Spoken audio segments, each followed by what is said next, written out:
Good morning, everybody. How are you? Look at that beautiful thumbnail. Look at those graphics. Isn't that wonderful? True Crime Beat made that. We all know when it's a really nice thumbnail, you know your old buddy Brooks didn't make it. Good morning, Chrissy, Okie Bree, Karen. I saw Wendy from the UK. Well, hello, Wendy from the UK. Sweet D. There's sweet Lisa A. Angie Gibson. Hey, I see some people in here I haven't seen in a while. And some new names. This is one of my favorite names, Amalou. I don't know what it is. Every time I see this screen name, I sing that song in my head. Hello, Mary Lou. Goodbye, goodbye, heart. Yeah, here we go. You're right, Rockin' Robin. Let's see. My dad is on a cruise. Now, that's a cool name. That's a cool name. Hello, Sister Karen. Unnamed is here. She said, good morning, y'all. Good morning. Erica's in. Alley Cat. Hopefully, I didn't miss anybody. I tried to get in early enough to say hi to everybody. There's Boston. Hello, hello. Woo! Old Andrew has been pissed.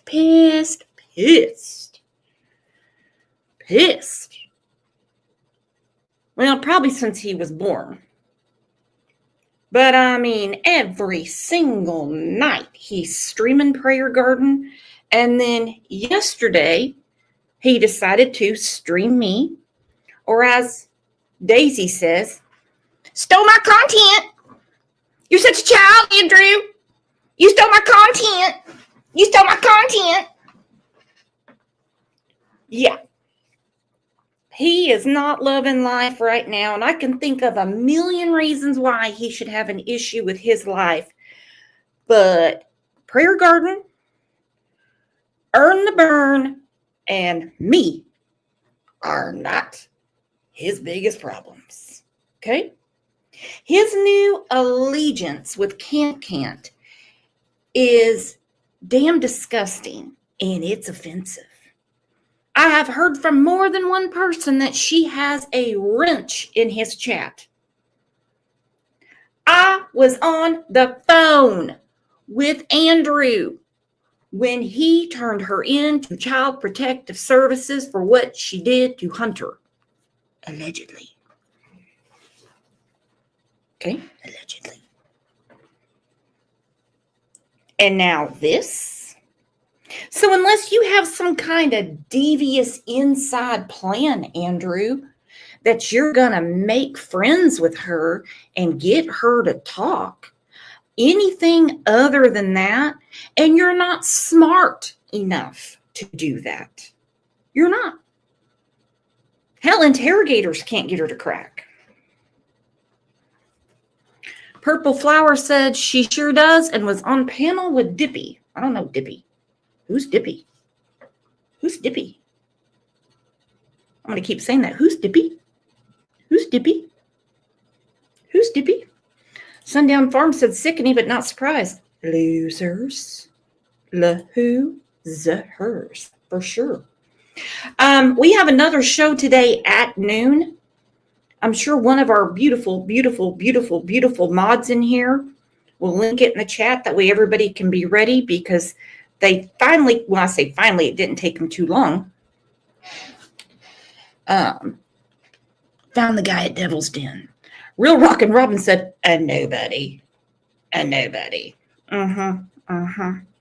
right, let's take a second and tell everybody good morning. And we're going to give Andrew a friendly reminder of who his new friends are.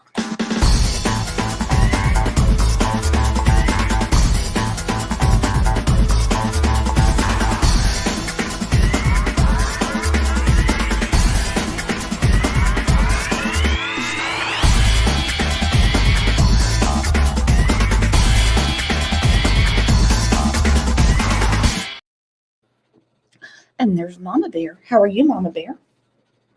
I like your new avatar. Good morning, Jules. Very pretty, Mama Bear. Very pretty. Purple Flower said, MB, come join Cat. Who's MB? If you know MB, send MB a message. I don't know who MB is. No idea. Okay, so let's start with what Dawn was saying a couple weeks ago.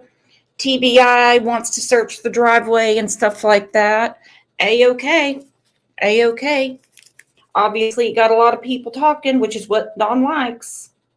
Now, obviously, this isn't the week of the anniversary of Summer's disappearance, so things have calmed down. That always seems to be the week that gets them stirred up. I think all of us here are the only ones that have noticed that pattern before. But hey, okay, whatever. All right, so he confirms to White Boy, and this was clipped by When Evil Enters. Gotta give all the credit for Nick.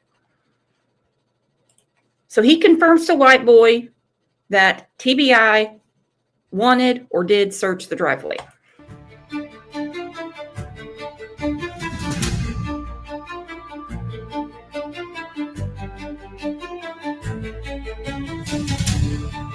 When evil entered the world. Ooh, I'm sorry, evil entered. I love you to death, but that scares me. I don't know what scares me more. This booger on the screen or that one? Ugh, I think I'd go with the beast over this one. Welcome back to When Evil Entered. And I'm here to show you that Don Wells confirmed it. TBI wanted to see the driveway. For those still caught up in the noise, the speculation, and the constant YouTube drama, today we're going to bring you something that cuts through all of that. Straight from the mouth of Don Wells himself. I would love to have When Evil Enters on the show because this chickapoo calls it out. What do we say around here? She can sit with us. Okay? There's no making friends or making up with these people or acting like the things that they have done are no big deal. I'm not talking about missing an item at the self-checkout at the Walmart. I'm talking about pet behavior, missing children, child abuse, and we're going to get to the bottom. It won't be today of what the hell is Lisa K Ruitz doing, sending pictures of a child to Ernie's brother in jail. I always thought she just might be a little bit nosy, kind of wants to be the all-knowing, kind of wants to be a know-it-all. This puts her in a different category. I'm really not in the mood to accuse her of what I'm thinking right now. But it's been burning my ass for almost 24 hours, my friends. You send a picture of a child to a man in jail, a convicted murderer. Now remember, this woman is the one that takes up for what Don did to his sisters. Matter of fact, doesn't take up. She flat out says Jeannie and Mary are liars. Flat out has said it. I don't have to clip it. You can find it easily. Talks about his son, who is a registered sex offender. Oh, that's Romeo and Juliet. That's no big deal. You know, that nasally voice of hers. Purple Flower said Lips allowed her to do that, and Lisa stalks PG's kids. We don't need to be bothering nobody's kids. We don't need to worry about anyone's kids. Okay? That is sick. That is some sickening behavior. Real Rockin' Robin said that is beyond sickening. Gotta wonder what other kids' pics were sent. Not today, Satan. Not today. But we're going to get to the bottom of this one. I just want to make sure that what we know is what we know. Because old Lisa, the minute you say something that hurts her fifis a little bit, she files, because she thinks she's big shit, she files what's called a privacy complaint. A privacy complaint. This woman is sending pictures of a child to an murderer, but she gets her feelings hurt. Y'all, somebody calm me down. It's got to be 5 o'clock somewhere. Tell me where it's 5 o'clock, and I'm going to pretend I'm there. Not rumor, not commentary, no creator gossip, just facts. Recently, White Boy Lockdown Radio reached out to Don Wells directly to verify some information circling online. The question: did the TBI ask to search or look around the end of the driveway on Ben Hill Road?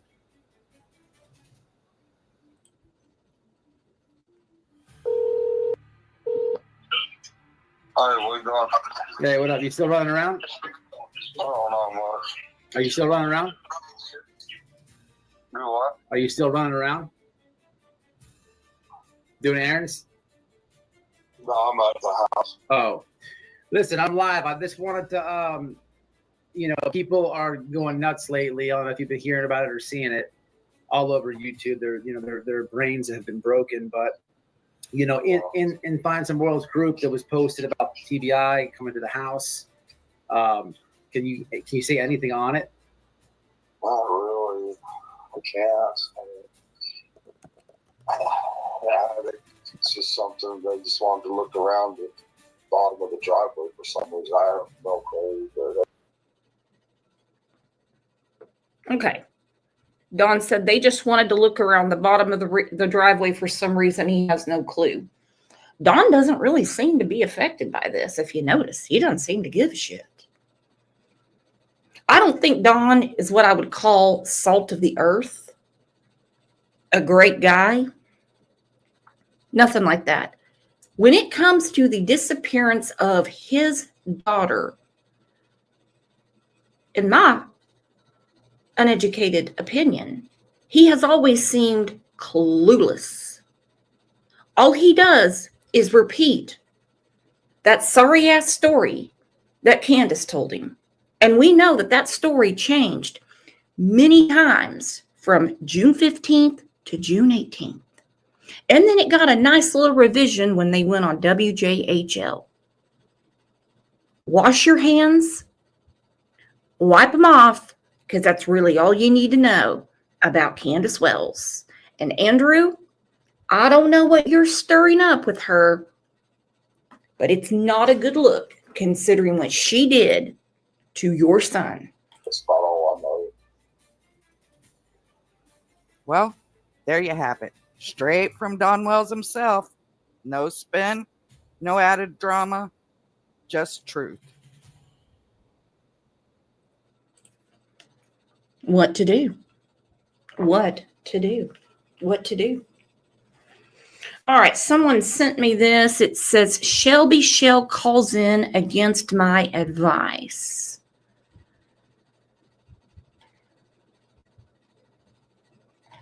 Well, why would Shelby Shell call you, Lisa? Why would Shelby Shell call Lisa K Ruitz? Do you think he's calling Uli? Do you think he's calling Chrissy? You think he's calling D True Crime? Look at that. D True Crime said just her hanging out with Shelby like that is gross. She gets a man in prison. Any free man don't want her. Damn, D. Damn, D. Woo. Woo. Damn, D. By the way, those are collect calls. Oh, Lisa's paying. Lisa's paying to talk to him. What does she want him out of jail for? Tell you what. Tell you what. All right. Another friendly reminder to Andrew. This is from Killer Looks. That grabbed some of Dawn's message posts. I kind of miss the good old days when Dawn was on Facebook. quoting the Bible and shit. It was great. Hang on, is Zach Walker in here?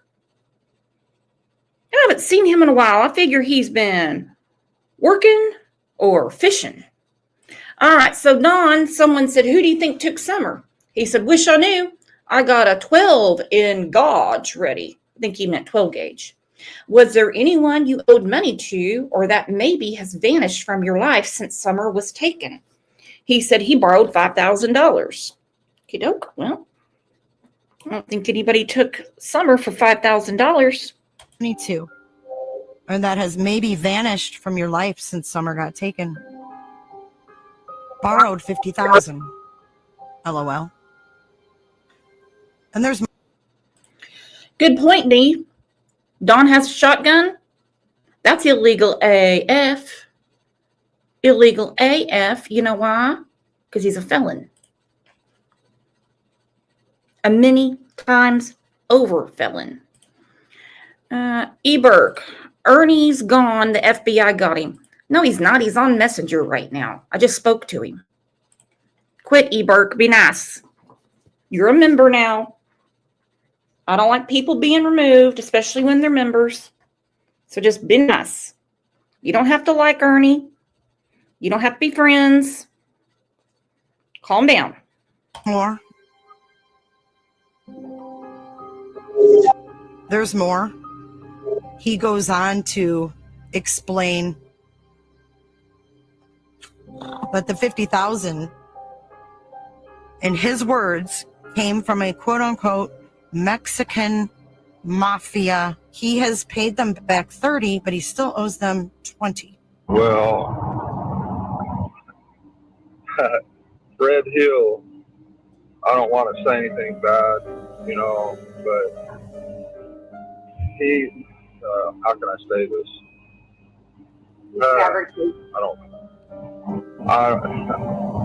He starts to throw everybody off. Let's just put it that way. He's throwing everybody off, right? Is there a possibility that Fred Hill could have done something? It is possible. He left out about the time Summer disappeared to take off all that scrap metal. I don't know. Okay, the scrap metal with Fred has been brought up more than once in over 4 years. Okay, that the day that Summer disappeared. Now remember, Candace went to see Fred. Candace went to see Fred and Laura at 4:30. According to Marlena, I don't have access to her phone, but she has shown it to the authorities. Candace called her to say Summer's missing. Okay, 6 p.m., a picture of Josie is posted on Facebook. Then around 6:30, she calls law enforcement, or Dawn did for her, to say Summer's missing. I'm Not B Mama Bear said, can you rewind? Yes, absolutely. We got to get this. I want Andrew to understand what his new friends are up to. Speaking with a woman that he's been confiding in. And she says, who do you think took Summer? He says, wish I knew. Got a 12 gauge ready. She says, was there anyone you owed money to? Or that has maybe vanished from your life since Summer got taken? Borrowed 50,000. LOL. And there's more. There's more. He goes on to explain.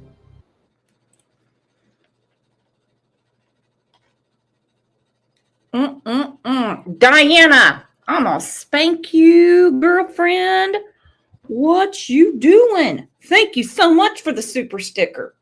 Sweet Sativa said, Pandrew will never understand. He's incapable of it. Well, he understood clearly that day we were on the phone with CPS for about 3 damn hours, him putting in that report. Dang right. Miss North said, is that Jay? It sounds like Jay is for justice, but no, this is from Killer Looks. Gotta give the credit, Gotta give the credit. Diana, you are awesome. Thank you so much. But the 50,000, in his words, came from a quote unquote Mexican mafia. He has paid them back 30, but he still owes them 20. Well, Fred Hill, I don't want to say anything bad, you know, but he, how can I say this? I don't know. He starts to throw everybody off. Let's just put it that way. He's throwing everybody off. Is there a possibility that Fred Hill could have done something? It is possible. He left out about the time Summer disappeared to take off all that scrap metal. I don't know. It's possible. When I come in at about 7 o'clock that evening, she done do all everything. Well, I was probably coming by 8. But you had already been in. The whole holler shut down, you know. You had already been in earlier that day, though, right? You were already in earlier that day, right? That's just when you Yeah, came. I've been here all day. That's about. Did you get that, Mama Bear? Did you get that?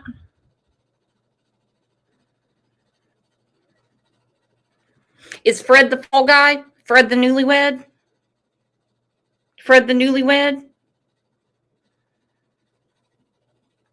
His name pops up all the time. Okay? And if I hear one more time someone go, Andy was on the road that day. Andy lives on that road. Okay? Andy spoke to Pruitt. Okay? Andy recorded it. Pruitt's like, we have nothing relevant on you. We don't need to talk to you. Hell, he had him on the phone. He told him not to believe anything Fred says. Hey, I don't know. I'm not the investigator. Probably about 5:30 or something there. And that's when I went out. And then I come back in and got my trailer to haul that motorcycle. So that probably put it around 6:30 or something there. Between 6 and 6:30. So right before I she. didn't see nothing. Nobody right there. Right when she was. Nothing. Like, at that time, you know. But when I come back in from go store and taking that motorcycle, I ended up with another motorcycle on Thursday, coming back with it, which is. Does everybody talk with rocks in their mouth? With another motorcycle I'm coming back with, which then another motorcycle. Come on. Come on. Come on. Sitting out there. But, what was I saying? My mind went blank for a second. You were saying how you went out when it was like just when you came back in at 7. You were about to say something about when you came back in at 7, and I asked you. You got grab the trailer and motorcycle. Yeah, I just trying to think how I want to say it. You know. Oh, why? Something. I don't want to word it. Oh, okay. Yeah, I didn't know if there was something you weren't supposed to say. Oh, yeah. Top secret from Fred the newlywed. This is a lot of fried brain cells. Remember back in the 80s, that commercial? And it's like, this is your brain. And it's a sizzling skillet. Then they throw the egg in there and they go, this is your brain on drugs. Okay. You understand? Welcome. Welcome. Welcome. Scrap metal, cars. I mean, all kinds of shit. And in the middle of all this going on and all the crazy shit Candace has going on, little Summer goes missing. Now, on one hand, they say they had all this scrap metal to take, but then they said they brought it back. Then they said they brought it back. Why? Why? Why?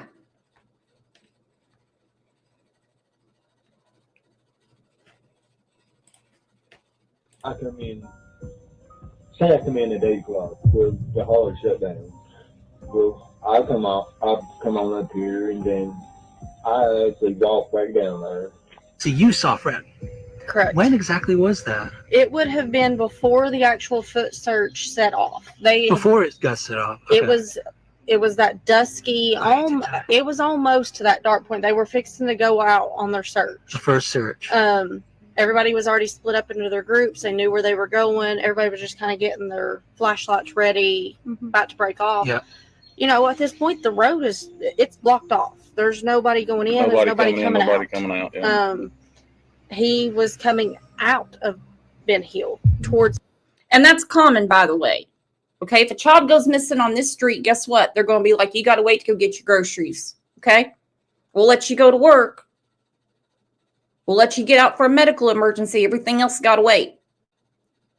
They lock stuff down. Beach Creek. It's noon Central, Christy. It's 1 p.m. your time, Chrissy. Noon mine. I want to say here too, you know. Oh, why? Something. I don't want to word it. Oh, okay. Yeah. I didn't know if there's something you weren't supposed to say. I come in, say I come in at 8 o'clock, well, the hall is shut down. Well, I come on up here, and then I actually walk back down there. So you saw Fred. Correct. When exactly was that? It would have been before the actual foot search set off. Before it got set off. Okay. It was that dusky, it was almost to that dark point. They were fixing to go out on their search. The first search. Everybody was already split up into their groups. They knew where they were going. Everybody was just kind of getting their flashlights ready, about to break off. Yeah. You know, at this point, the road it's blocked off. There's nobody going in. There's nobody coming out. Yeah. He was coming out of Ben Hill towards Beach Creek.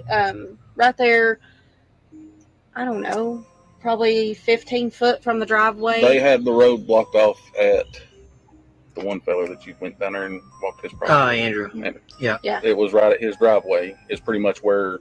Yeah. I mean, it wasn't necessarily cruisers across the road, but you had, parked up the side right there, and they had, you had hundreds of people, gathered in the road. Yeah. Where did he get turned around?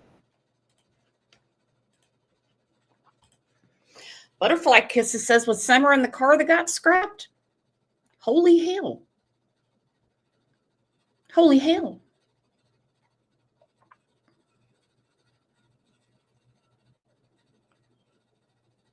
Never thought about that. Ew. That kind of blows my mind. It also blows my mind that Fred said they didn't get there in time and Laura said they did. How? I mean, I'm not saying everybody should remember everything. No. But y'all better remember this. Angel P made it rain. Welcome, new friends. If you were gifted a membership by Angel P, you know who to thank.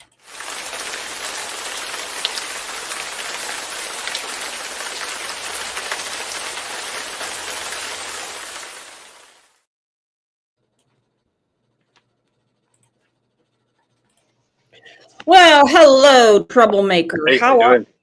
Good. Did you happen to see Andrew yesterday? I haven't. Okay. Well, you're not missing much. I wouldn't waste a brain cell on it. Oh wow.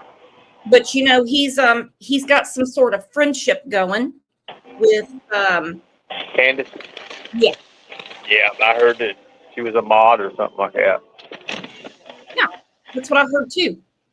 Now, I was on the phone with Andrew when he turned her in for, what she was doing with Hunter. Right. I mean, I heard about it. I heard the Devil's Den guy got captured too. Is that true? Yep, I'm doing a show about it at noon, and it's not you, so I guess we can put those rumors to rest. Well, I'm glad because I just I'm glad of that.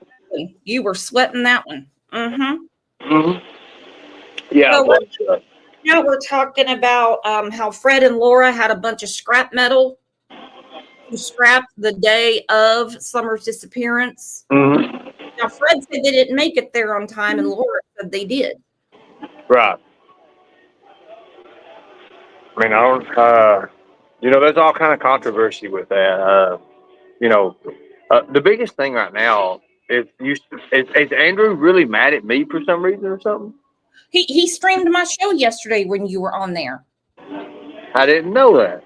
Yeah, and he was picking through everything you said, and I'm like, not saying anything out of turn. He's basically saying what's going on. Oh yeah. And Andrew has done zero to help Summer's case, and I mean zero. Well, Andrew had me run him a while back. Did you remember that? You know that? No, do tell. What happened? So what happened is he submitted his information to us, and we ran him. We ran all his criminal records, all his affiliations, all through his phones, all through all his records and everything. And I it came back, because everybody was saying he was an RSO and he was this and that. So it came back that, however, he was not an RSO, but he did have connections with human traffickers, and he admitted that, and he also had sexual relations with a pedophile. He admitted that. So I brought this out, and he admitted it. I mean, he was on my panel. He admitted all of it. But as far as him being tied in with human trafficking, he couldn't be tied in with it. But however, he did have affiliations with people who was, and so it's just kind of it. And I kind of had to give my honest opinion about it, but it. It was one of those, I'd never seen anything like that before, because his connections, even though it hit all around him, it was not him, but it hit all around him. And when I mean all around him, I mean with his, with the people that he had been with, the people that he was tied to, and he was admitting it. I mean, I told him the person that he had sexual relations with. He said, yeah, in the past I did do that. And this person was a pedophile. I mean, a full-blown pedophile. But he sure did. And it kind of surprised me because everything was there to pinpoint it, except for the part that hit being him. But his affiliations and all that was there. His connections, all that was there. It was crazy. It was really, really crazy. His affiliations on social media. I mean, everything was there except for the part that say it's you, Well, maybe this will help. Okay. This is me talking to Andrew several years ago because I wanted him to clear up. Yes, he went on the record. Nobody needs to say that I did anything shady. I wanted him to clear up exactly what he was doing with his quick turnaround from Gloversville, New York to Tennessee and back. Why did you say that you were moving down there for a job when, one, we know Andrew is allergic to work? Okay. Andrew is allergic to something called a paycheck, my friends. So we know his ass did not go down there for a job. Okay? There was never a rent house, because to get a rent house, you have to have something that Andrew is allergic to, which is called a J-O-B.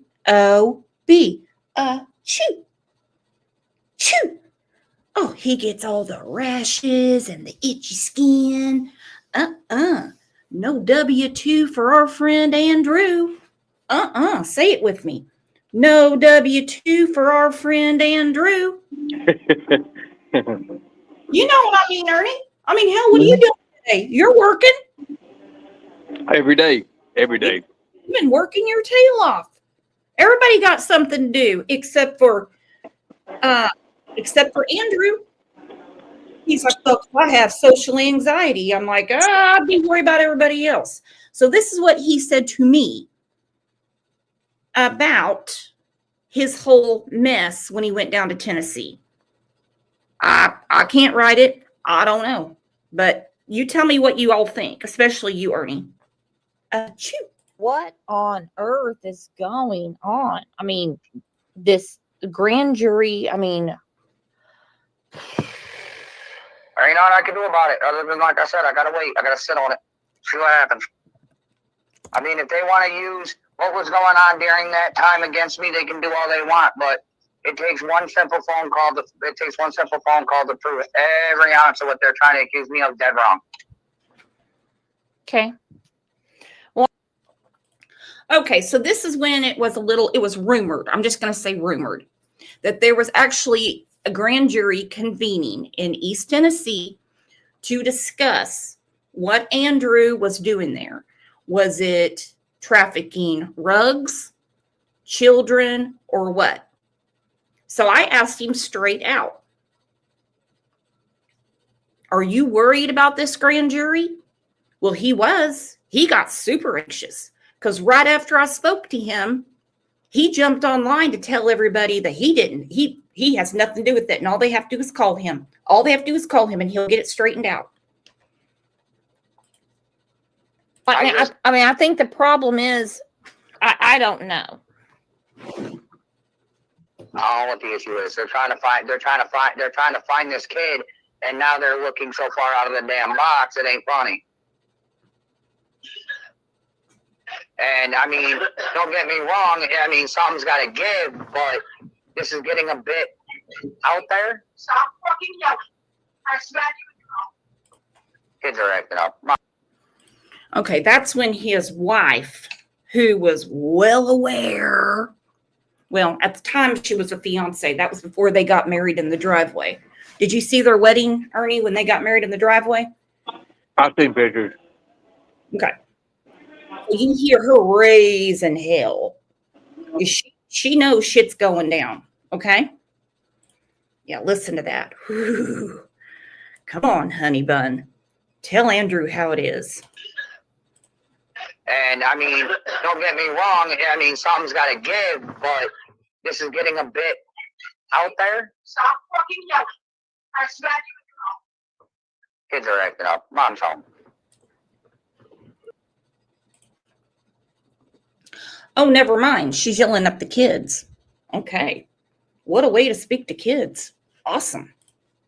So, well, I'm just saying, I mean, the way it looks is there's nothing I can do about any of it.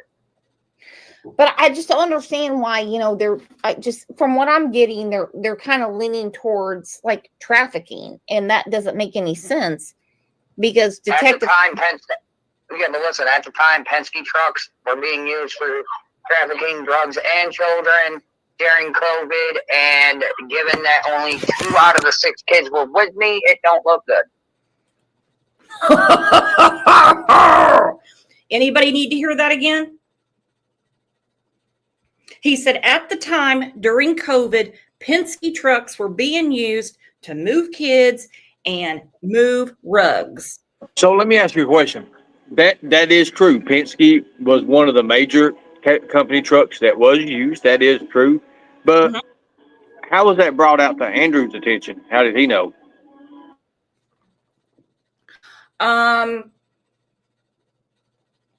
That's what I'd like to know. I mean, I've never seen anything on the news. I watch the news every morning. Weather, traffic.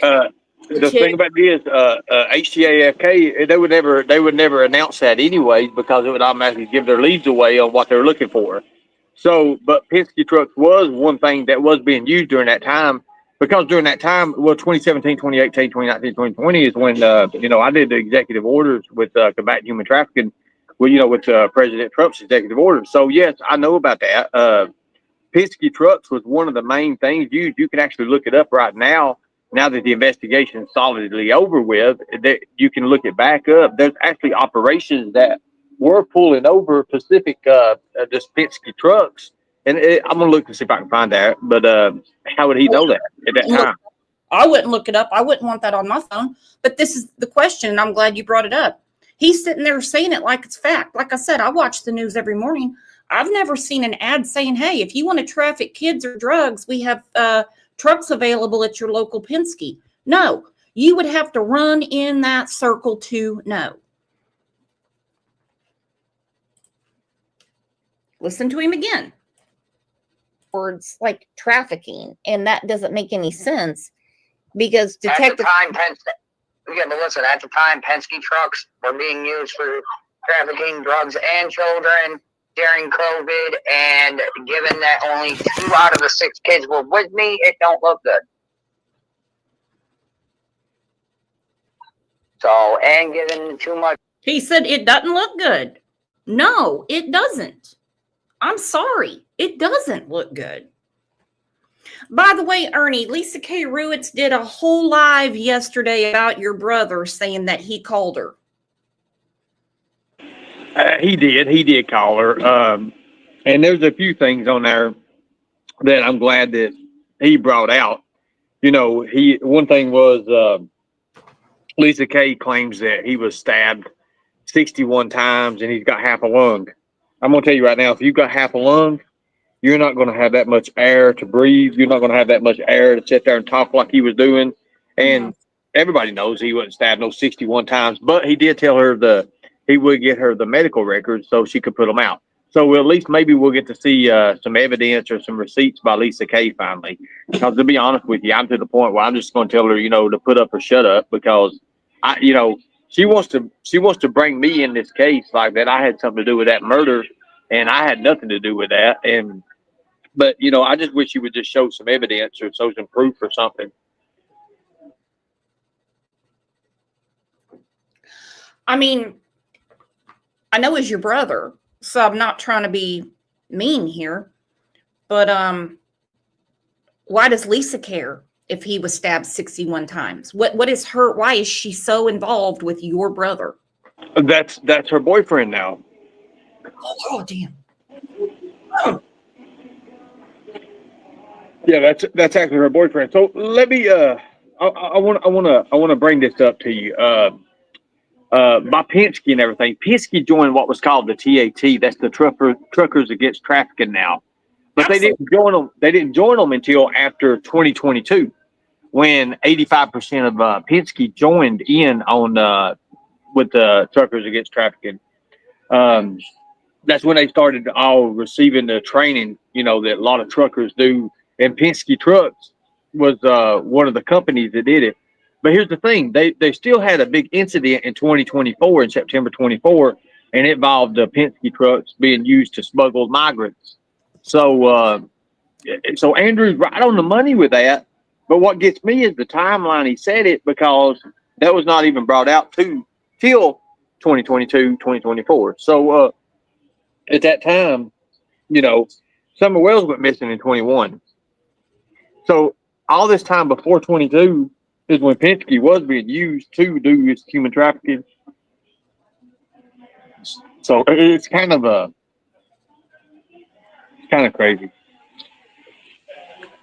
What's even crazier, besides Lisa K Ruitz about to be your sister-in-law, that's going to be a real fun Thanksgiving for you, Ernie, is Andrew knows these things.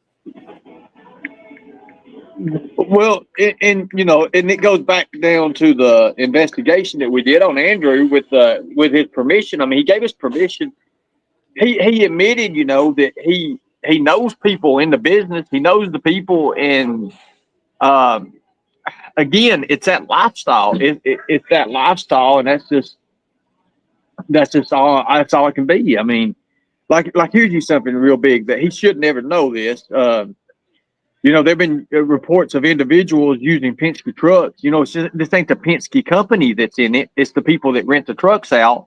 They rent these trucks out for different things, and a lot of it is human trafficking. I mean, if you really want to just say it, it is. I mean, that's the thing about it. That's what it is. And the thing about it is, he knows about all this. He's admitted knowing all about this. I mean, he admits it. I mean, some of the things he's been involved in with, I mean, he's, when you get into Andrew's world, and I even brought this out on the live, he's all about this, these weird sexual acts, these weird things, these weird ways of, these fantasy stuff, this world that it's just, and a lot of his stuff is involved in pedophile rings and a lot of rings and shit. But the fact of the matter is it him that's directly involved? I couldn't find no leads nowhere with that. But all around him and accessories and stuff, yes. I mean, there's all kinds of people that he's been with. I mean, he even admitted to having sex with these people that are actual traffickers and pedophiles. I mean, he's admitted that. So he admitted that a grand jury was convening to speak about him. I'm not B. Mama Bear said Jeffy paid for everything. Put that in your mind. So, I mean,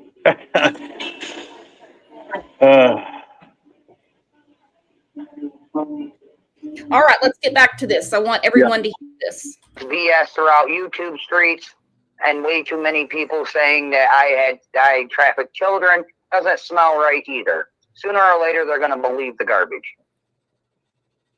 If it's said enough times, you believe it. So the only thing I can do is sit here, wait, and then laugh at the end. Yeah, well, I mean, but how on earth would Summer disappear?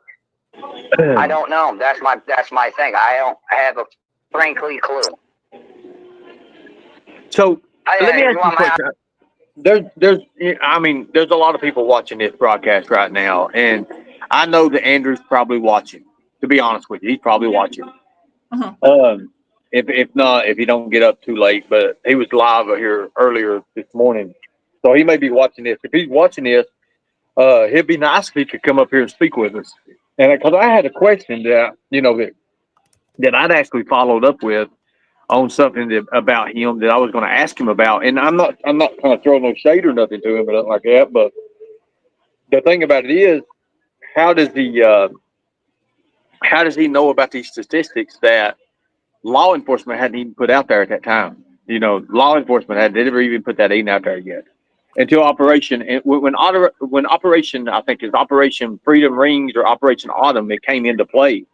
That's when everything was all brought out about how it was going with the hotels, with the trucks, and how they was doing, and if he's in, it'd be cool if he was in chat. He would just say, and come up here and answer this question, because one of these people that I tied him to was just busted, was literally just busted for being in a human trafficking pedophile ring. I mean, like, it was so weird. It was so weird that and he knew who it was. I mean, he knew exactly who it was and all that. I didn't put no names out there or nothing, but he's live right now. He's live right now. Hang on. He's playing games for everybody.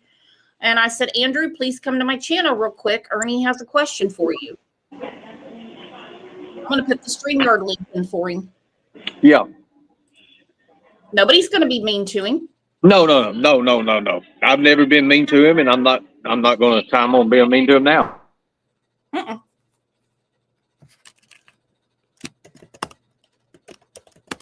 do want to ask him one question, and I'm not going to put the question out there. I want to see what his expression is on it and how he takes it.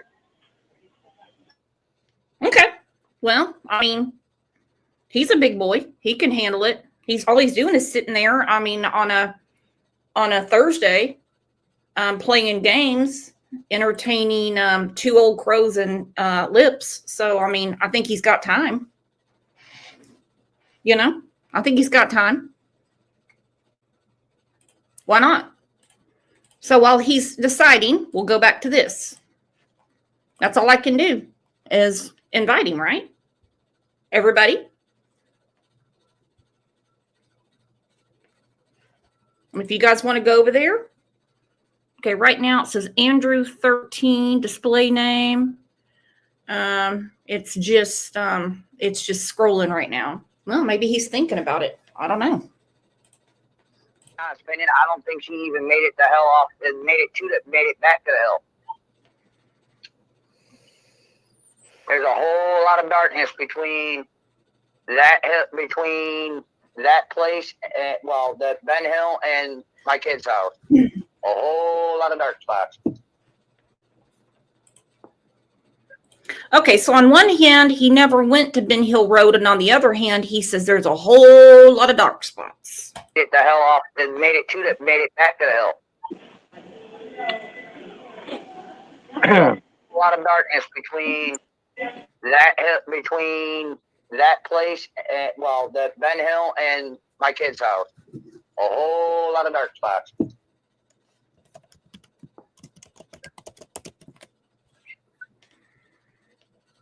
So,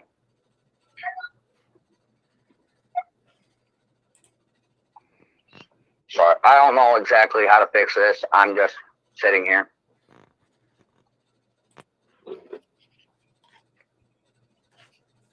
Somebody's playing with my fucking account. You're not on my Skyrim account. I love you, babe. But, yeah, I really don't have the faintest clue of what's going to happen. And at this current moment in time, it's just going to have to let it be. I mean, I wouldn't even worry about it. Yeah, I'm not stressing it. But I will be making the calls to the others that were with me to give them a heads up in case I need printed out information. So that way it's safer and easier. Well, I mean, you just went down there and you came back up. I mean, you know, you went down there and you came back up. That was pretty much it. That was all. That was it. I mean, So he actually said got to that make you it. were trying to find, you had a place set up and then you went back up. What's that, Ernie? So how far did he actually make it down into Tennessee before he found out that it was just not going to work out? Well, that's a conflicting story. I mean, he made it all the way to Kingsport. Somehow Jose got dropped off Hill Road. Right. I mean, it was a really quick turnaround. And he admits right here, he said it looks bad because Penske trucks were used for, well, trafficking. Right. And he goes, it doesn't look good that I went down with 6 kids and, you know, came back with not all of them.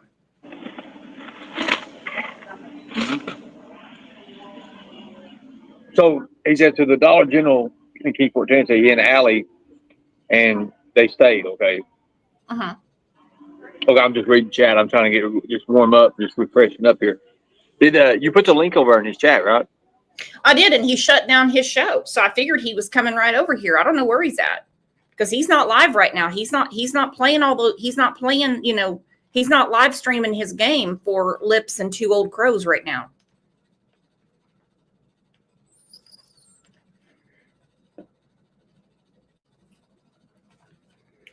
My girl Holly said that was child trafficking. So, again, I do hope he comes up because I've got two questions I want to ask him that's really going to, you know, and I ain't going to tell nobody what they are right now because it automatically gives somebody an idea. But how you doing, beloved ghost? Hey, hello, Tigress. How you guys doing? Thank you for coming in. So, I'm not going to say nothing right now. I'll just wait till he comes up. And maybe if you don't come up today, maybe you can schedule something for some later time or something like that too as well. Oh, he's an open book. He has nothing to do except go to the Dollar Tree and play games with 2 people in his chat. Seriously. Lips and Two Old Crows. So, I mean, I guess he's sitting there preparing, you know, like Alan Dershowitz getting ready to go in front of the Supreme Court. I guess he's sitting there preparing how he's going to come up. I even dropped the link in there. Right. Yep. So where are the children that you had with you that didn't come back with you? All kids came back. All 6 of them. They just don't live with me. They live with their mother and their father. So, and given that none of them have been seen since the trip, it looks kind of suspect, but it don't matter. Okay. He said all the kids came back with him. They're living with their mother and their father, but it looks suspicious because they haven't been seen since. Now, it's not too early in the morning for me, okay? It's really not. I actually, I think better in the morning. They haven't been seen since. I believe he just now posted something on YouTube and something just come across my screen. See what it was. Said something about Panda Crew or something. I don't know about that. I just seen a notification come across. I'm trying to look at it right now. Let's see. What's he doing? He's not live. Somebody, y'all want me to come up? Let me see what it is. Hold on one second. He said, y'all want me on panel, the $40, but till then, I'm going back to my game. He wants $40 to come up. Hang on. That's what he said right here. Panda Crew, 21 seconds ago. Y'all want me on panel, then $40, but till then, I'm going back to my game. Okay. Anybody want to part with 220s? Really? I'm just gonna say. Tell him you'll put his cash app in the chat or something. He may even get more than $40 that way because you got 400 people in here. Yeah, I just said, come on up, bud. Come on. I said, okay, hon, come on up. Yeah. I mean, even if people gave $1 a piece or whatever, it'd be. Yeah. Just tell me to put it. Holly said we don't negotiate with terrorists. Beloved said he's cheap. Jules said not for that freak. True Crime Beats got it. Come on, Andrew. Come on. Let's see. Oh boy, this is awesome. Woo. Has you ever demanded money like this before to come up? Not from me. I've heard he's done it for other people, but not me. He just pulled that up. For $40, I'll come up. Okay, dope. $40. Make Andrew holler. Because I know exactly where they all are. They're all at home with their mommy and daddy. Well, mommy, daddy, and stepdaddy, I should say. Don't ask. It's weird. Okay. So I'm gonna name this. I'm not gonna give no everything about it, but Hmm. I'll wait you pause it. So it's been brought out. You brought out something yesterday while I was live. You told me about something. You said something I said that it keeps coming back up that maybe the placement of where Summer Wells is at. Remember when you was talking about that? Mm-hmm. Because I brought it up that and I brought this up years ago, and this is something I was looking into, and it really hit home. And what was funny about it is when you said it, there was a song that just started playing as you was talking about it, and it really it threw my mind so far, and I was like, wait a minute. So I started thinking about it, and I was like, maybe Brooks is on to something, and so I went back into a few of my notes when I was talking about some of the placements that Don Wells had Summer Wells, and before she had even went missing, we talked about that, and I verified that because people, we did her field interviews pretty much with a couple people that live down there in some of them hotels that stay down there. They live down there literally. They stay like 30 days of the month, and then the 31st one day they have to move out and you stay 2 or 3 days somewhere else, then come back and stay again, because that's how they do them extended stay hotels. So, but there's a lot of people that just pay like monthly rent and just live there. You know what I'm talking about? Yeah. So, and that one hotel that I had brought up and named, I can't remember who was on panel with me. We was talking about that. Oh yeah, it was Fred. Me and Fred was talking about it, and he knew I was exactly right on the hotels that Don had been at, and he was confirming it. And I thinking to myself, I was like, well, that one hotel that had been owned by, I'm not going to say the names because of doxing purposes, but had been owned by a certain person, had been brought up. He was the one that was brought up on trafficking charges here just, a month and a half ago when Knoxville was hit. You remember that? Mm-hmm.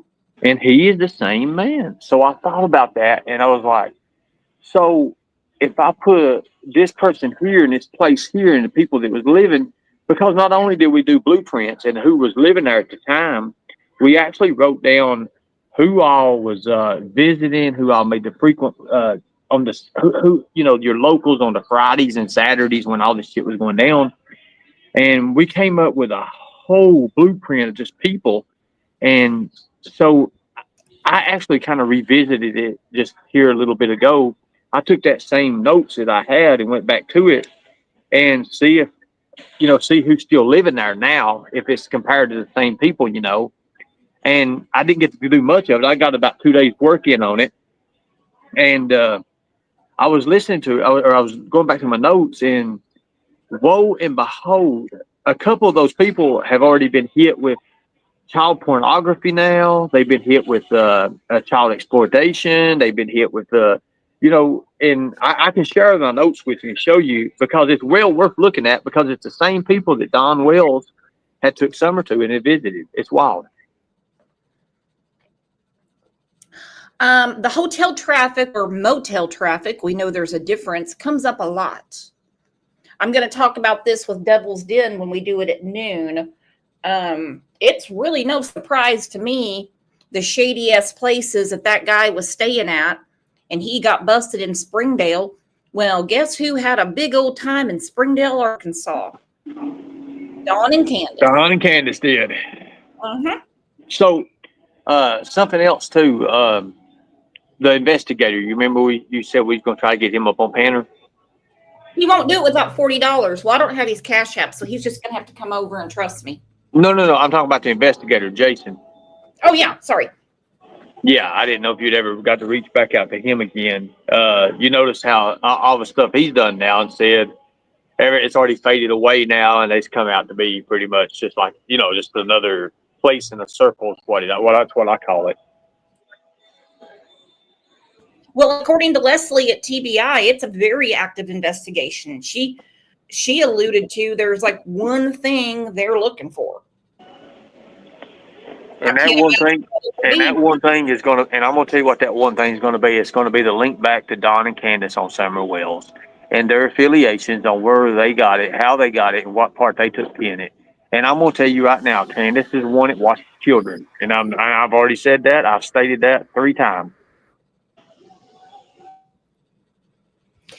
That's why they had those kids, and that's how they had those kids in Arkansas too. And I'm probably going to get hit with it. And Andrew can come up and he can debate me on this all he wants to.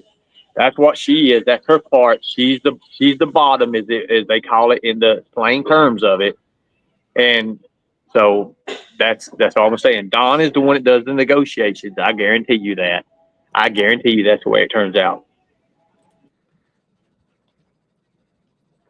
Okay, Andrew said to give him 5 minutes because, he says he wants $40. Well, my mail runs slow, but anyhow, he said he needs the link. I told him, I said, the link will be in chat. So when he comes in, if somebody could alert me, and then we'll have a conversation, hopefully put this trafficking thing behind. Susan McMillan just became a new YouTube member. Hallelujah, y'all. Please welcome Susan McMillan to the family.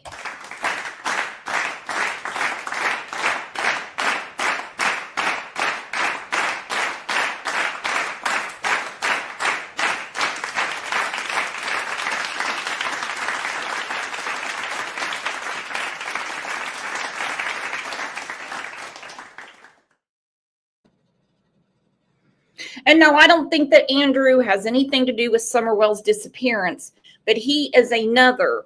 If you think about what the DA said, all the characters, I think that's the way he said it. Let me see if I can find the clip. The characters in this are making it really hard for them. Really hard. You know what I mean? See if I can. The characters. Okay, so when you bring in the characters, have you ever seen a case that every single one of your characters that are brought into play are out? They're either dead, they're pedophiles, they have something to do with extorting a child of some sort, or they're involved in some nasty things that may not be illegal, but it's still. Every single character, every single player in the Summer Wells case, I've never seen anything like this. I mean, you take Ben Hill, just on that hill alone, and around the area. Look how many pedophiles was there.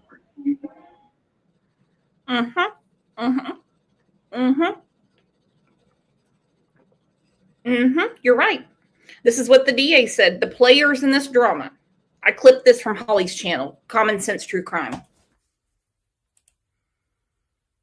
This is a very complicated issue that has been made more complicated by the players in this drama. Listen to it again.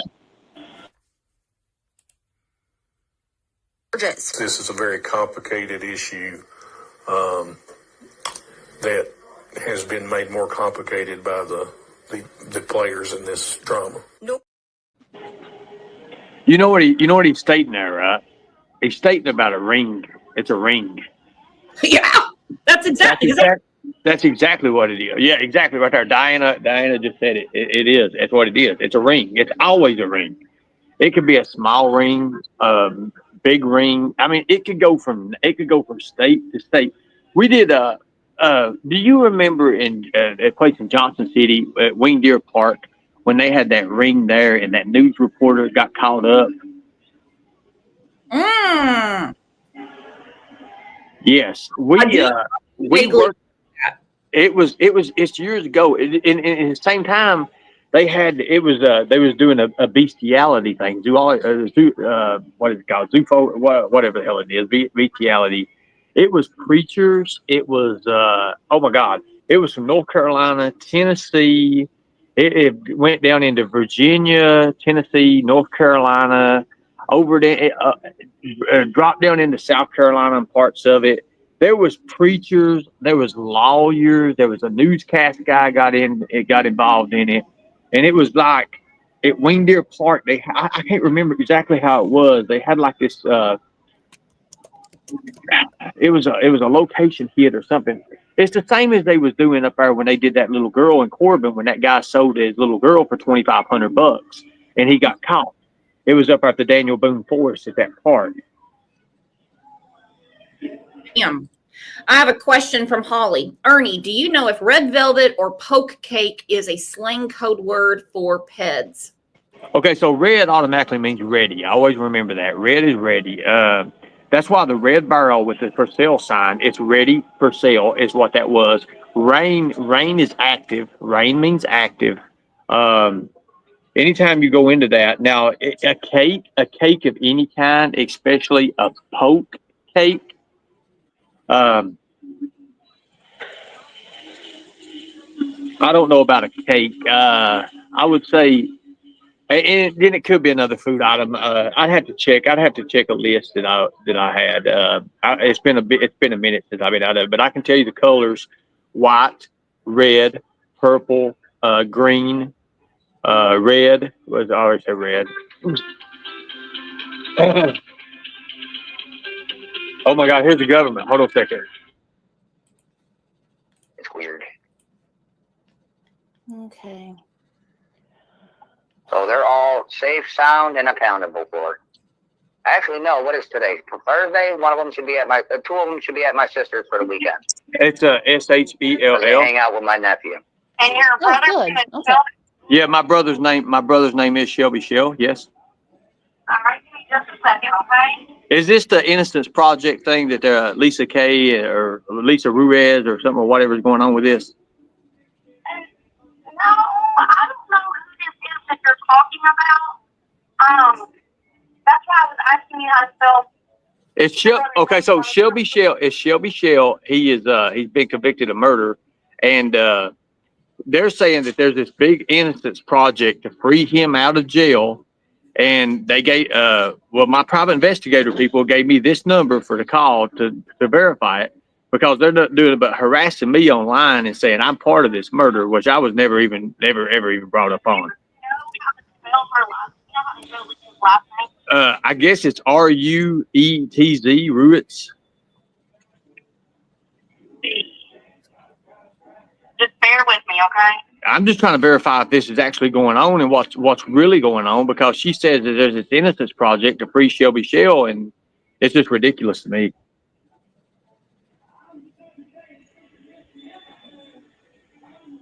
Yeah, I seen the government number come up here, and I was like, well, that's probably the FBI talking, because I just got to talk to them.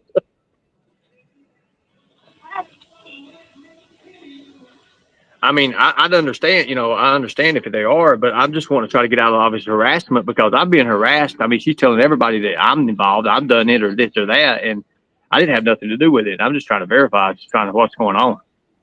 Because she destroyed my life. I mean, she literally destroyed my professional career and everything.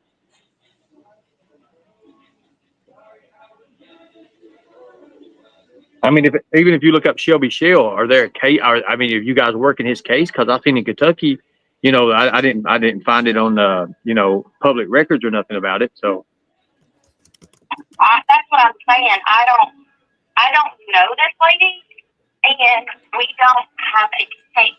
So Shelby Shell ain't got no case in no Innocence Project. That's what I thought. Well, here's the thing, though. There are other Innocence Projects, or she could be somebody who is wow. Like taking, like some people. I'm trying to find her. Okay, so I'm just trying to figure out because I figured he'd have to go through Kentucky because he's put prison in Kentucky.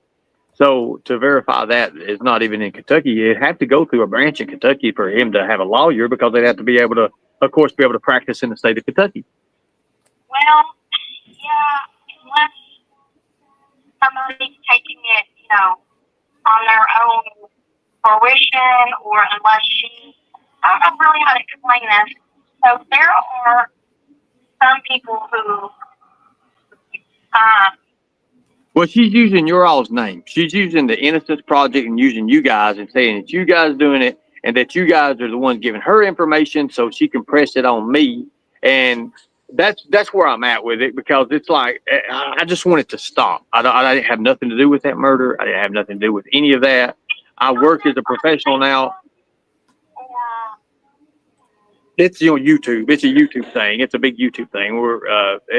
You know how YouTube is. YouTube's a hell of a monster, and when you get in it, it's everything. But this woman's been made out to be a liar. She's been made out to get into other cases, missing children cases. With me, I worked with President Trump's combating human trafficking executive orders from 17 to 20. That's all verified. I could give you the information on that to verify all that. I'm just trying to figure out because what she's doing is downplaying what I do and what I'm wanting to do in the future and making me look like I'm a murderer or a killer and all this. And I had nothing to even do with that. I don't even know what she's even talking about. She's just everywhere.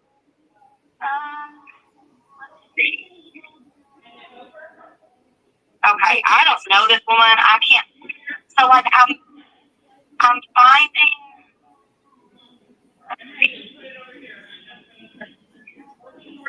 The reason I'm keeping you on the phone is I'm trying to. Well, I want you to go to a database to see if you can find Shelby Shell. If he's actually, look, I don't care about my brother having an Innocence Project working with him. And if it's justified, it's justified. But, this woman is putting you all out there that you all are helping him. And if it's not to be, I don't know if she's trying to collect money from it or whatever to do this or that or just give false hopes. But either way, it's really starting to harass people. And she's starting to, just overstep what would be legal boundaries. I'm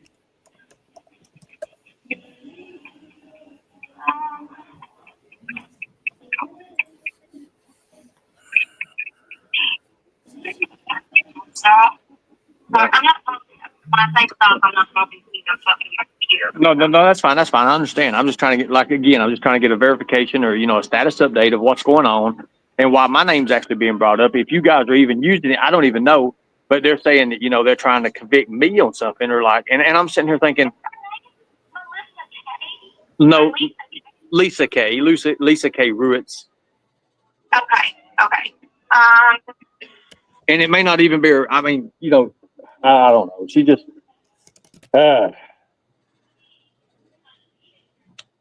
once before, my brother had somebody named Stephanie Keeneland that was working with him.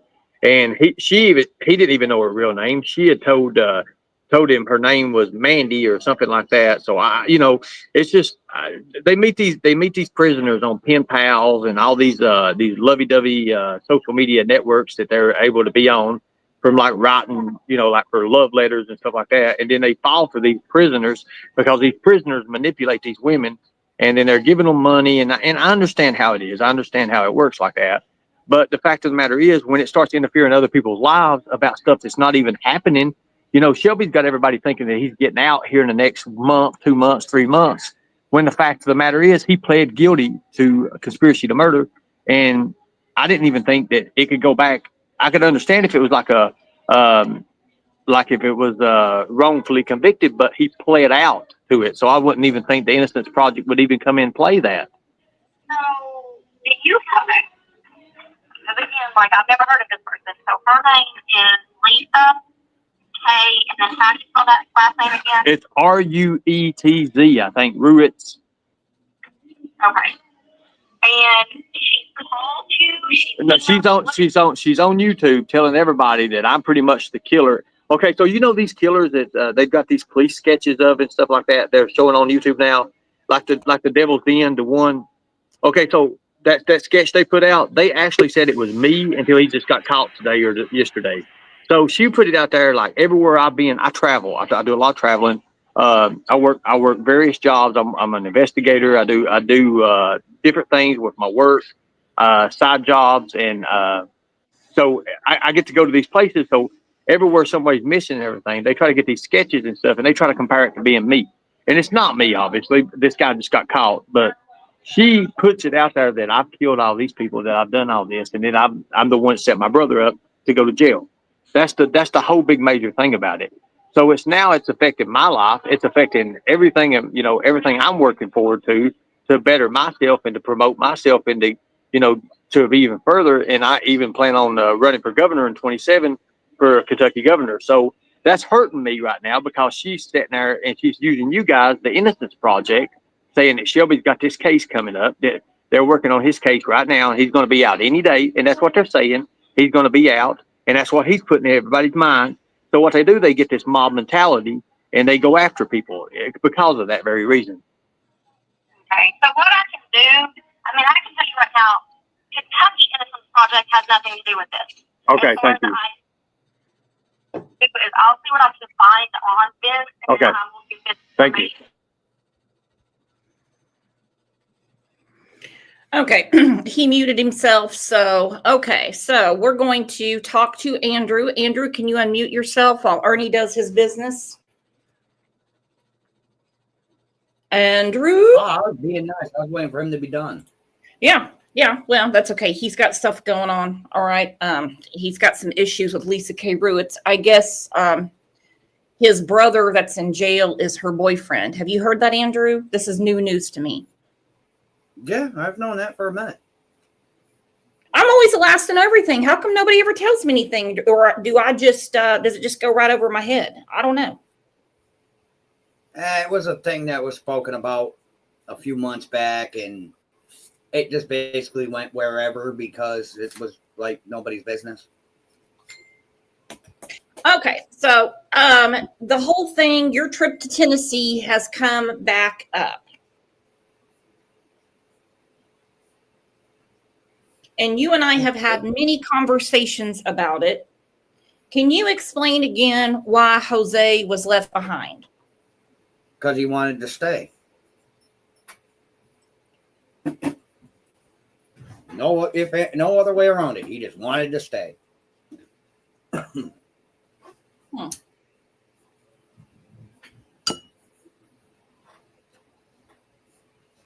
And I wasn't in the mood at the time to fight and argue with anybody. I was too tired.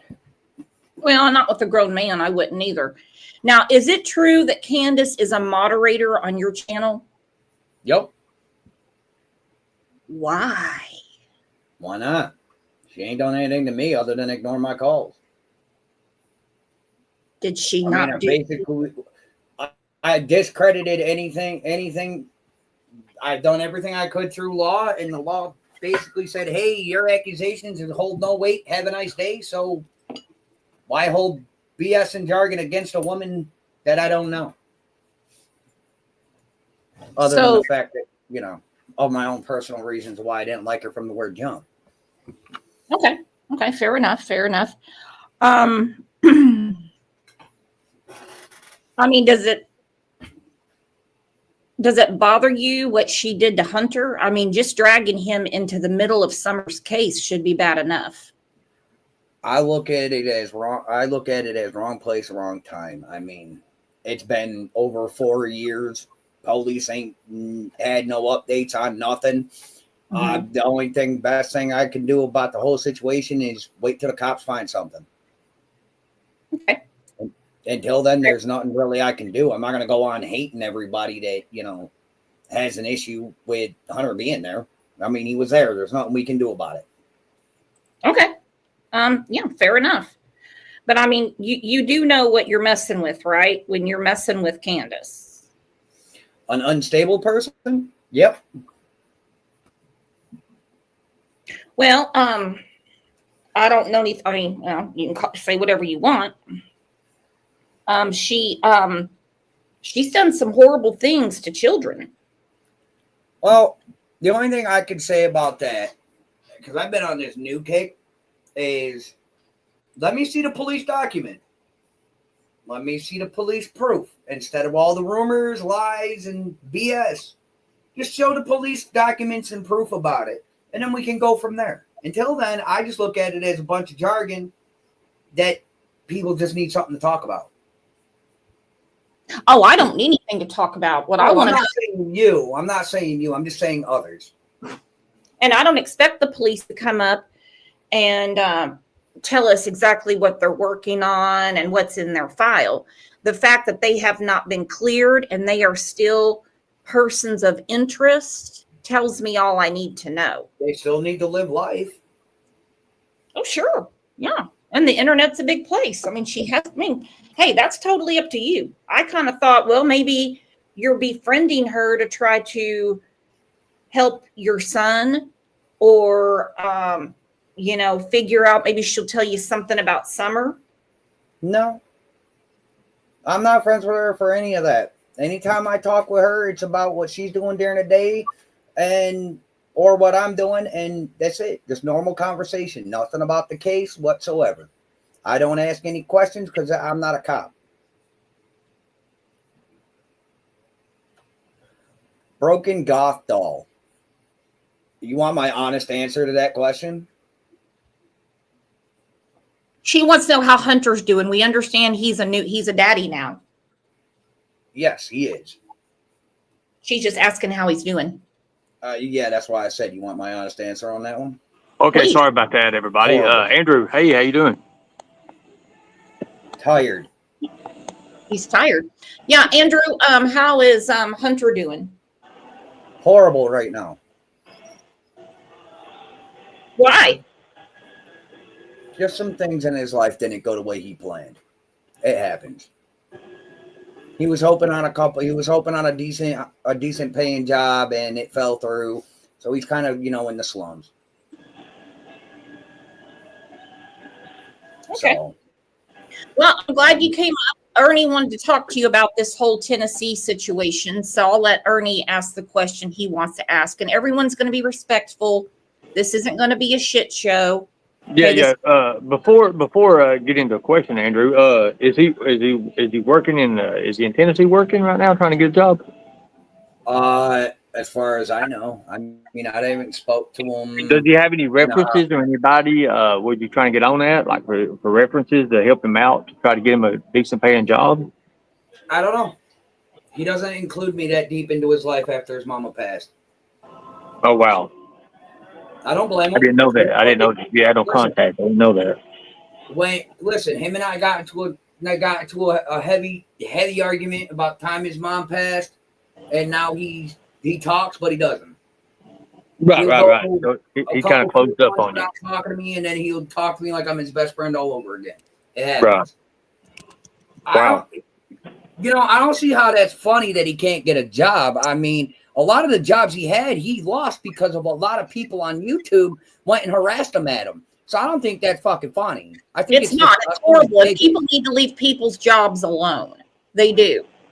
And the minute anybody says where somebody works, these freaks go nuts.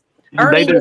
Ernie was just talking about it with Lisa K Ruitz. And I'm like, you don't do that to people. You just don't.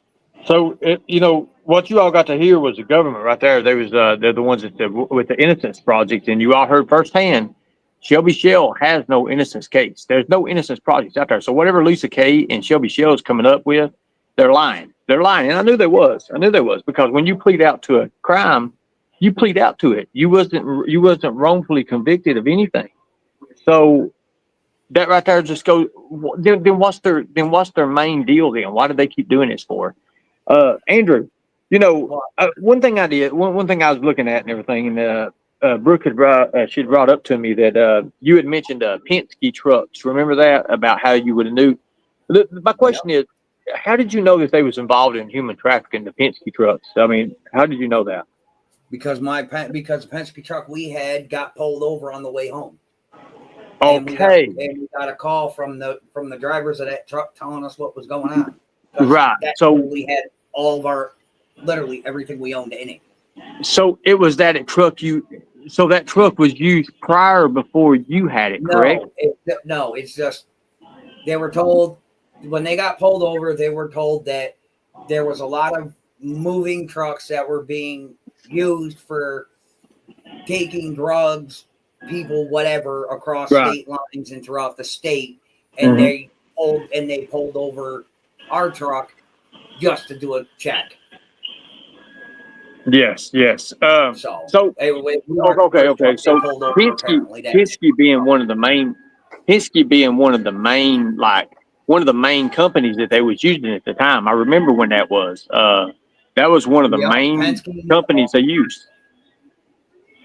But you also have to remember, I'm in a 2 mile wide by 2 mile long town.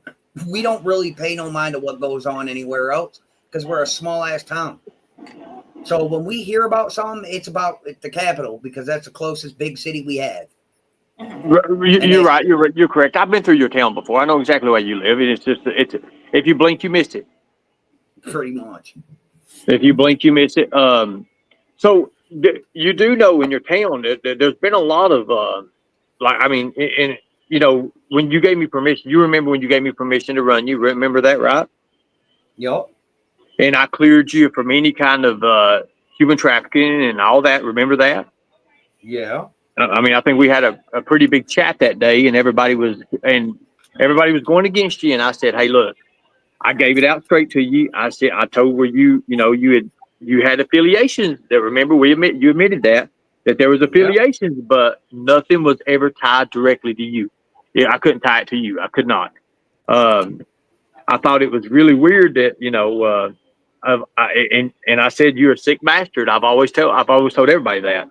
But as far as human trafficking or anything to do with that nature, that's actually out there, that's not in the closet somewhere or whatever, you're not that person. You're not that. Now, I also, and you admitted, in the past that you had done some things and probably with some nasty people and other or bad people that you've been around and had accessories, you had dealings with and stuff, but that still don't mean that you're a human trafficker. No. Listen, the only thing I got in my fucking closet right now is probably a mouse. A mouse. That's literally all I probably have in my closet right now. Right. I understand that. So, the big thing about it is, and I don't know if you've ever been asked this question or not, but has anybody ever told you to just give your opinion on what you think might have happened? Yeah, numerous times. And I still can't tell you. If you go by what was released news-wise and police-wise, it's basically that little girl put on Harry Potter's invisibility cloak and went poof. So you're saying Summer just went poof? She just disappeared. I'm going by what was released to the public by the cops and the TBI is that she basically vanished, which is in other words, went poof. Well, let me ask you a question. Was you ever aware of the stuff that was going on in Knoxville, Tennessee at the time? No. Never heard anything about anything of those hotels that were brought down in for human trafficking here, not even like a couple of months ago? Nope. I have a tendency to stay in my own lane. Right. Well, her name is Summer. Okay, so we're not going to say things like that kid. And I don't know how up you are on the latest things from the TBI. They have never said that she just put on a Harry Potter cloak and went poof. They said they have ruled out her wandering off, and they have ruled out abduction. And so they are focusing on foul play. So who around Summer do you consider to be foul as fuck? Because I can think of quite a few, Andrew. And one could possibly be your new moderator. Listen, I talked to 3 people from that hill, and ain't not a one of them give me a gut feeling that they're that kind of person. Not a one of them. And I'm usually good with that.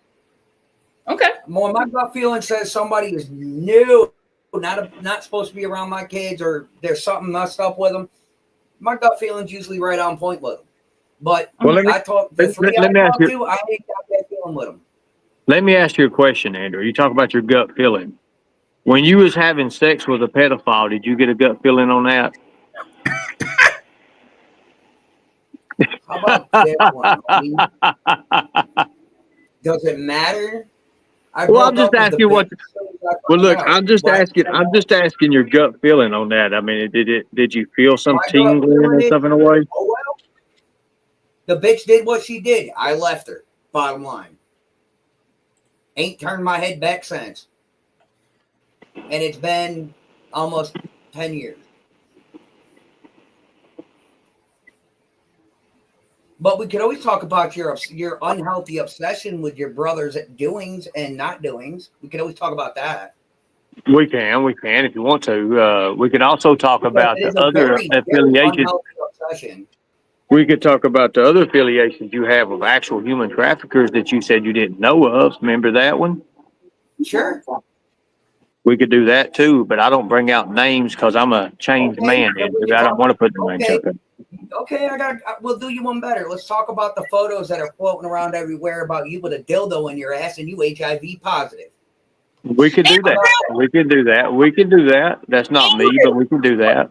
Andrew, we're not talking. This show is not about Ernie, and it's not about you. It's about Summer. Okay? So again, he shouldn't bring up what's going on in my life, and I won't bring up what's going on with his. So here's the thing. Here's the thing, Andrew. Candace Wells. She ever tell you what she told me? No, because we don't talk about the case. I'm not a fucking cop. So just because you've never even been concerned about Summer at all, just to ask a question, but because she is one of the main suspects that last seen her daughter, and you never thought about just saying, hey, have a little bit of human decency just to ask her a few questions just to see where she really stands at? My human decency is that's her family, her personal problem. I'm not just going to bring it up in a random conversation. Yeah, but your son's also brought up in it a lot, so that would tie you in. It's a mutual thing. We don't bring up each other's family. We have regular, decent conversations. Okay, well, I mean, your tribe is your vibe, okay? Your tribe is your vibe. You know, I had a conversation with a woman a few weeks ago, and she was furious about something I said to someone else. One, it's not her business. And I said, I don't like to be around people like that. That's just me. Maybe I'm a snob. I don't know. I don't like to be around people like that. If you want to hang around Candace and you all have made amends and you think that she didn't, that 3 states didn't take her children and she doesn't have one missing, that's totally up to you. Now let's get back to the whole Penske truck and going down to Tennessee. Let's put this to rest for the final time. So you got down to Tennessee. You got down to Kingsport, Tennessee, and you just decided the job wasn't going to pan out. Did they call you on the phone, or how did you find out that it wasn't going to work? Jeffy got the message, said they needed 3 more days, and okay, we went to go find a hotel. They were double priced, and we said no, and we came home. So you just kind of pretty much just drove all the way down there, all that gas money and all that fuel just for nothing, and you had to turn around and just come back home. Yep, pretty much. What day Because was this that you done this? I mean, so from New York, it probably took you, what, 11 hours or something to get down there? 11, 12? Took 18 hours. One way. How many? 18. One way. 18. Okay, so 18. So you're up in the north. Okay, I got you. Okay. And that's because we had animals and kids. So we had to make Right. I know the stops and everything. I mean, I wouldn't include that in. Now, was this before? Or, I mean, like this is way before 2 days or something before Summer went missing or something, or what was it? A week? No, this happened in 2020. Oh, it happened in 2020. Mm-hmm. So I've heard two different things on that. Well, I'm glad you cleared that up because I didn't even know the date that you even was down there, Andrew. People, when people try to put it out to make you look really bad, they want to make it look like it's the day, like it's the day of, or you know how they do it. They try to. It's just kind of like what they do me with the Summer Wells thing. They say, you was missing for 4 or 5 hours, but the whole time I had police on the phone, and I was working with the Cock County Sheriff's Department on busting this predator. That was our first day we busted Tim Jones. We busted Tim. Now it was never brought out until all the the dissensions and the separations and all that. People got mad because I chose one way and they chose another way, but they still want to. And I can you see where I'm coming from, right? They want to put you involved in it because they want to make you as close as you can to Summer. Which, to be honest with you, I think you had nothing to do with Summer. I've already told you that. I was honest with you with that. I'm being honest, but let's go through the timeline, okay? Mm-hmm. Dawn and their oldest son, Josie, went to Utah. In July, okay, this is in 2020, July of 2020, Candace puts on Facebook that she wants to sell the house and 11 acres for $70,000, okay? She's a Facebook realtor. A little after that, Andrew, Jose, all these kids show up in Tennessee and they turn around and go back up. Jose stays behind. Shit starts going crazy, okay? We're talking party. He's having sex with Allie. Candace deflowers Hunter. It's one thing after another. Grandis reaches out to Dawn. Dawn hightails it from Utah back and starts whipping the dog shit out of everybody, and the police gets called. So there's your police report, Andrew. Also, Candace would not let Allie get True or Hunter. Now, this is in October of 2020, and Allie had to call the police on her. Then we fast to June. Then we fast to June of 2021.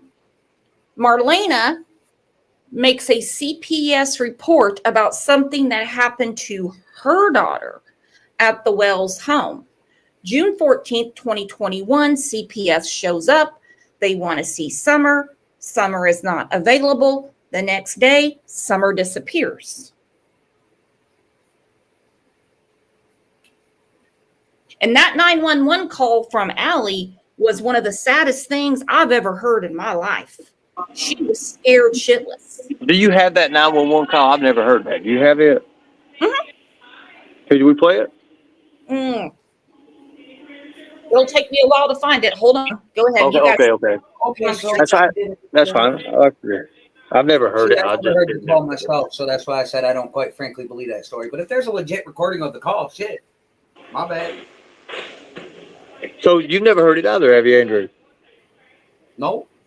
I played it on. That's why I want to bring. That's why I want to bring it up because I never heard it. Convicted arsonist. Yes, I got convicted for arson when I was 16, and I did 45 days in jail for it. My homie got nobody cares. Nobody cares years ago for it. Nobody cares about 16, 17, 18. Okay, nobody cares about that stuff. All right. Nobody cares about dildo pictures, anything like that. Nobody cares. Why would I make a profit off my fucking kid? My kid is not doing anything. Sorry, I'm reading chat. Well, you don't need to worry about the chat. We're having a conversation. They're not chatting with you. They're chatting with themselves. You know how this works. Okay, so June 14th, CPS shows up. June 15th, Summer goes missing. June 17th, Candace goes to Allie, her grandma, and Hunter's home. And she tries to intimidate your son to not talk to the Tennessee Bureau of Investigation. That's bullshit. He said it. He said it, dude. I wasn't there. That's bullshit. So he lied? I hope he's not lying. Hunter was never intimidated by anybody. Well, I said she tried. I didn't say she intimidated him. I said she tried. She drove. All she did was drive past the house to be nosy. Hunter, that woman needs to grow about like 100 pounds. Wait. So Candace, I've never heard this before. Candace drove past where Hunter was staying, just like for an intimidation move or something.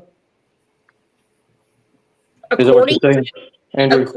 According to Hunter, on the 17th of June, 2021, she came to the door. Okay, now this is really important, okay? Because law enforcement told Hunter and they told Allie, do not speak to Candace. Do not speak to Candace. If she reaches out to you, let us know. So Allie had the business card from the Tennessee Bureau of Investigation, the person that had been at the house day before, and called, and they wanted to know what was she driving. First, she had to wait to get a call back, and they took down the notes of what Candace said, and they wanted to know what she was driving. And they took it, and that was pretty much it. So, pretty ballsy, if you ask me. My question is, okay, when he said this, was his mother still alive? Yeah, this was in July of 2021. Yep, there you go. And she confirmed it. Yep, there you go. And so did her grandmother. Of course they will. No.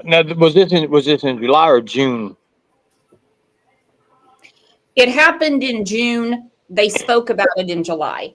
Okay, so the investigation say a 2 week period over that would be when they started doing that and gathering all the witnesses and gathering all the people. So then they got to speak to Hunter, and this was law enforcement said it. And then of course Hunter said, or they told Hunter, do not speak with Candace, correct? They told him that on June the 16th, 2021.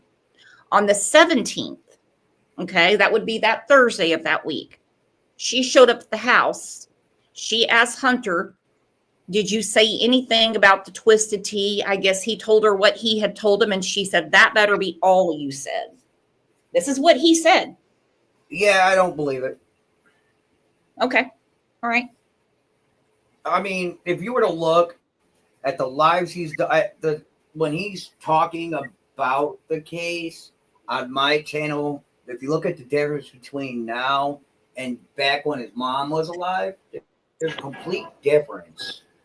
So are you saying that stressed out or worried on whether or not he's going to get in trouble for saying something wrong? He's just being himself. Okay. So are you saying that's like his mother has put him up to saying things, Andrew? What? Are you saying like his mother had put him up to saying things and being a certain way, in a directive way toward the situation than he is now, pretty much? Yeah.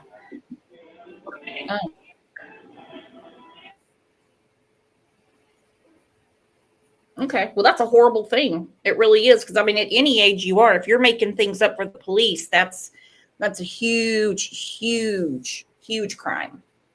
Because we're talking about a little girl that's missing. And it seems to me that what he said was verified. I ain't seen it verified on any legal paperwork. Well, they're not going to give it to you. Why would they give it to you? No, they don't show it to Candace and Dawn because they're not cooperating. I believe with more and more coming out about this case, Andrew, I believe, and I've already stated my opinion on it.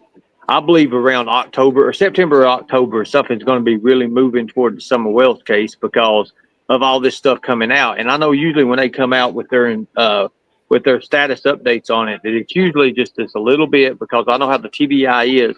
And I got one more question. When you was talking to Brooks, and this is about it's been a while back, but when they asked you about, was you being investigated? Was you every little bit afraid or anything like any kind of timid? Was you kind of worried or anything? No, I've been investigated before. Why the fuck would I care about being investigated again?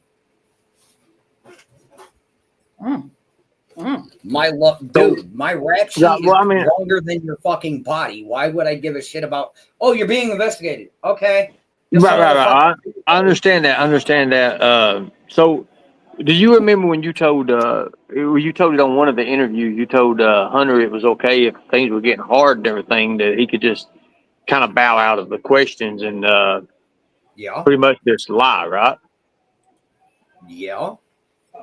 And I told him if any YouTuber wants to talk to you and you ever ask questions you're uncomfortable with, fucking lie about it. Well, yeah. Well, what about law enforcement? Do you feel that same way about law enforcement asking him questions to lie about? No. If the boy lies to the police, that's on him. Right. So, do you think your son lied to the police at any given time during the investigation? Nope. You just verified he did, though. No, I told him. You said he said one thing. You said he said one thing beforehand, and now you're saying he's saying completely different. Because you're saying because his mother was alive. Remember now? Yeah, but doesn't so mean obviously he said something differently than what he said. What he put out for YouTubers is bullshit. But that was law enforcement he was talking to when they asked him on those dates. What law enforcement was he talking to, and where can I see this? Well, I mean, they asked. He didn't speak with law enforcement. Speak to him. Hawkins County went and saw them early June 16th, and they were following anything up. that's been over here on the YouTube streets, it's all bullshit. Oh, YouTube is. YouTube, I admit 100% is bullshit. It's entertainment purposes only. We do things in ways that's just, but when it comes to a missing child and things, so what are the big things about it? Do you have any connections with anybody in Knoxville, Tennessee, Andrew? No. No Knoxville, Tennessee connections or nothing with like the same ones Don Wells had? Nope. Okay. I just asking. Do you know anything about Don going down to Knoxville to get drugs and how he supposedly got beat up a couple months ago because he showed up to get some rugs and he got beat up? Have you heard that story? Well, maybe ask Candace because I don't know if it's true or not. No, I ain't gonna ask Candace about her life. That has nothing to do with me on whether or not her husband gets beat up. That's not my husband. Give me one second. Are you? Okay, he's gonna get some coffee.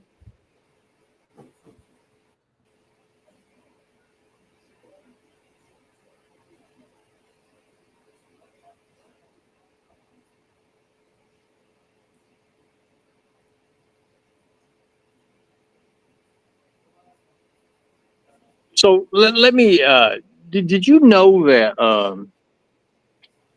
the term rugs? I don't know if you knew this or not, and I don't know exactly if anybody in the chat knows about this. He's going to get coffee, ain't he? I say rugs because YouTube likes us to disguise certain words, like instead of using the F word, you say unalive themselves. Instead of murder, I go erder. You know what I'm saying? And half the time I don't do it. I've been trying to get into a habit of disguising certain words. Not that my friends can't take it, but Right. Yeah, I was starting to say about I knew you were using kind of like different wordings and like unalive stuff like that, which I think it's from me, because an investigation standpoints about it, everything I've ever been involved in, even with private investigating, we wouldn't be able to allow to use words like that. We'd have to use actual physical words that obtain to the situation. And it's hard for me to come off of YouTube, come off from that. Hold on one second. Hold on a second.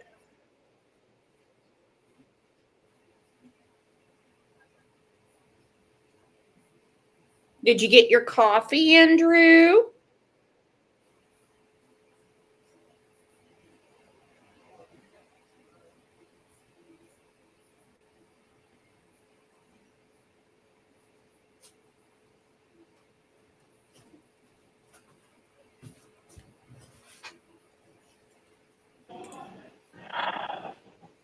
Now, Andrew had never met Don Wells, had he? Has he ever physically met him?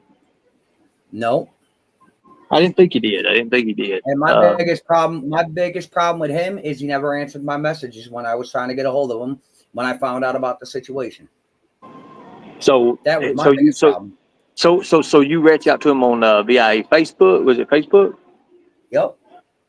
And but yet what again, did, at the time, there was a lot of people trying to get at him every which way but loose. So I don't. So what did you message him? How did you message him? What introduction did you use? Did you say I'm Andrew and this is my son Hunter or something, or just? I just simply said, "What is going on and why is my son involved?" I'm Wow. not Willy Wonka. I'm not going to sugarcoat shit. And that was your first message ever toward him, right? Yup. Did you? Did anybody ever question you on those messages, saying you never sent that message or something? Anybody ever do that? Yep, numerous times. And did you show a screenshot saying, "Hey, look, here's my chat logs"? Nope. Why not? That would automatically prove that you said it, though. Because I don't have to prove myself to anybody. Right, but so if somebody was to say, Andrew, if you went back to all your, if you was to go back to all your text messages, messenger messages with Don Wells, and say, if you just screenshot me the first one, what date would you say that would come up on? It'd obviously be around the June time when Summer went missing, correct? July. Huh? About July, I think. I don't know. It's too far back. July, so around July is when everything kind of like broke out. But if somebody was to say, "Hey, Andrew, hey, just shits and giggles, brother, shoot me a screenshot of your message with Don Wells," would you say they went on further and continued on, or would you just say that was just a one-time thing and nobody ever did he ever respond to you at any at all? Nope, he didn't. So you've never had conversation with Don on Messenger, correct? Nope. Now during this time, didn't you have a different Facebook account or something like that, and you had to get another one? No. You've had the same Facebook Messenger? Andrew, you've had, I can't tell you how many different Facebook profiles. Well, that's from over the years of being in jail, not having a phone. So the initial one that Don Wells actually messaged you on. Is the same one I've had since almost a decade. Okay. So that would be testifiable and saying, hey, you sent Don a message and he never replied back to you. Now, what about Candace? So, what about Candace during that time? Did you send messages to her since you couldn't get a hold of the father? Obviously, maybe you would have sent one to the mother as well, or did you not know her at the time? Did you meet her? No. That nothing was like that. a father to father. That was if he was the answer, it would have been a man to man, father to father conversation. Okay. So you was just doing the man to man thing and doing, hey, your son, and because it's him. Right. Listen, I would not appreciate if some random dude got a hold of my old lady. No, not at all. Okay, so you ahead. said you wouldn't appreciate some random dude getting a hold of your old lady, but she's the moderator on your channel. Now, I want to ask you something. You don't have to answer because you're an adult and she's an adult. Are these messages going around you and her sexting each other? Are those true? No. Okay. The only one I sexted is my wife. Okay, there you go. Perfect answer. Like, legitly, the only one I've been sexting is my wife.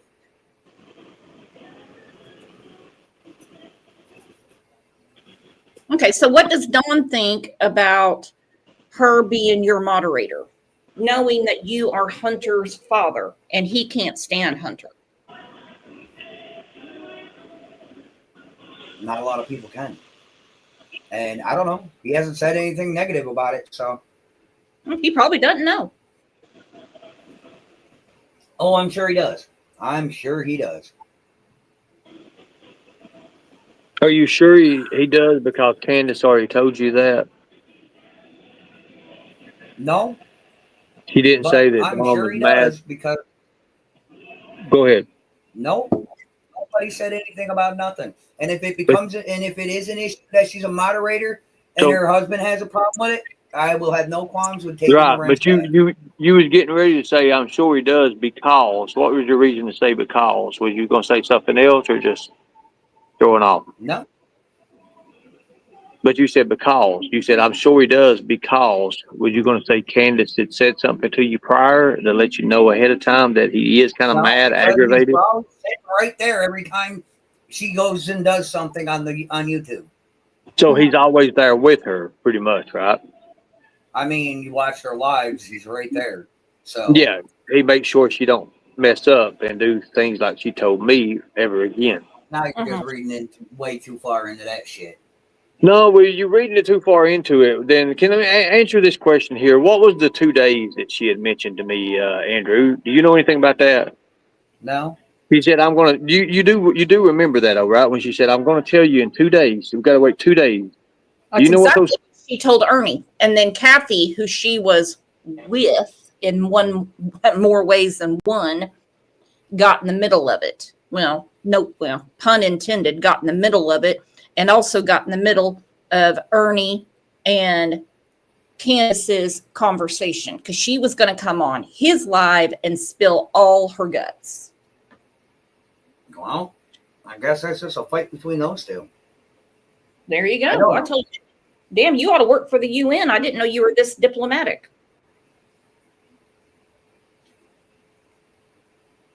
It just seems like you just don't. I mean, I try not to dig into their life because it's just. let me ask you a question, Andrew. Do you care for Summer Wells? Yep, I got a child the same damn age. I mean, like when it comes to saying, like, if it came out that, say that something that you knew that you might not have known at the time, but something came out into your mind that it played a part in the Summer Wells being rescued, let's say, or just information on her well-being or her current situation, would you, knowing this, would you say something, or would you do like you're doing now and just saying you're staying in your lane? If I had any information whatsoever that could be helpful to find Summer, I would have been the one to make. I would have been the one to make the fucking call. Because again, I'm not Willy Wonka. I don't sugarcoat nothing. Right. And the way I look at it is, fuck your feelings. So let me ask you a question, Andrew. In your opinion, did Allie die of actual natural causes, or was she killed? Allie was sick. Allie had issues that I didn't find out about until later on. Exactly. Not trying to get into her and everything, because I know, it was hard on you as well, not finding out exactly what she was sick and what she was sick of, her illnesses. And a lot of people still don't know what her illnesses, actually were, Andrew. Do you know that? I didn't really know nothing about it. I wasn't told nothing about it until maybe month and a half after she passed on. And how was it brought to your attention of what exactly happened to her? Because I've heard 2 or 3 different things, and it just seems to me like people just wanted to hit out there. But her being a part, she's not the only one to pass away that's involved in this case. Do you think that's kind of it's kind of weird in a way? There's a lot of people that's dead because of Summer Wells in this case. You know that, right? I guess. To me, it's just a handful of coincidences to me. So I've always heard that one or more coincidences, as you said, was coincidences. But isn't it like that's pretty much hard to say that everything being a coincidence, Andrew? You know what I'm saying? Wow. Like something like. Do you think maybe there's other things going on, and maybe that people are maybe that they just don't want it to come out about what really happened. Because I mean, even did you know that one of the investigators that originally started in the Summer Wells case, one of the officials is dead too as well? Did you know that? No. Did you know that, Brooke? I actually forgot about that, but thank you for reminding me. So, you know, now let's go into that person and who he was involved in and with, and you go back into what's called Hawkins County, and then you'll get into Ronnie Lawson's and his son, correct? Who is a pedo, that's for sure. Do you remember when I called Ronnie Lawson out, and like 2 weeks later, his son got hit with pedophilia and all the exploitation stuff? Do you remember that, Andrew? I remember that. I remember him getting. I remember a child that went missing. That went missing before Summer did, and was found 12 days before Summer went missing. Yes, that was correct, and that was never brought up. There was no big old deal about that. It's actually about the time that me and Ronnie Lawson had our word with each other, and as I was going out of Hawkins County, actually out of the jurisdiction, I was pulled over and told to leave the Summer Wells case. It would be my best interest to leave Summer Wells case. Right after that, I went back to Ben Hill and done some photos and some videos and looking around in the bottom area there, and I was called by Hawkins County after I got back in toward Kentucky, and it was not too nice. It was not too nice of a message. I still got the phone call. I still got the actual thing that shows on my phone where they actually called me. I didn't call them. They called me. Then after that, it was literally like 8 days later, then Ronnie Lawson's son gets hit on this pedophilia stuff and all this other stuff. And I know Ronnie don't like me, of course, and I understand Tim's point about it because I knew Tim really well where I did bounty hunting over them areas a lot in Hawkins County area there, in Kingsport and Sullivan too, also up toward Washington. Now, I knew, I guess he's the chief, Tim. Was it Tim Price? Was it Tim Price? Is that the name or something? I can't remember exactly. It's been a long time. I talked to a lot of people. But, Andrew, a lot of the things that was brought out on you when I was looking up to you and everything, do you have any other affiliations in Nashville or anywhere else toward Tennessee area that it's just all toward the New York area and you know, that little area that you happen to live at? Did you know, like, one of the biggest things that happened, do you know there was an actual, and I have to look this up because I remember people wanted me to connect this to you and I couldn't do it, but maybe just like 23 or 24 miles away from where you lived at, there was human trafficking that went on in those areas as well. Do you remember anything about that? No. I'll have to look it up then. I'll look it up and show it to you and might refresh your memory about it. But that's why I said that one of the things on your social media, and, you know, you go on these games and you play a lot of these games, and, you know, a lot of pedophiles would you agree a lot of the pedophiles are on these games, and it's the type of games that you play, correct? No. You don't? What does playing video games have to do with? No. I'm not saying it has anything to do with it, but I'm just saying, do you agree that we do have that there are pedophiles on the games that you play around your actual area? Do you use Snapchat? Do you use Snapchat, Andrew? No. I don't. You do? No.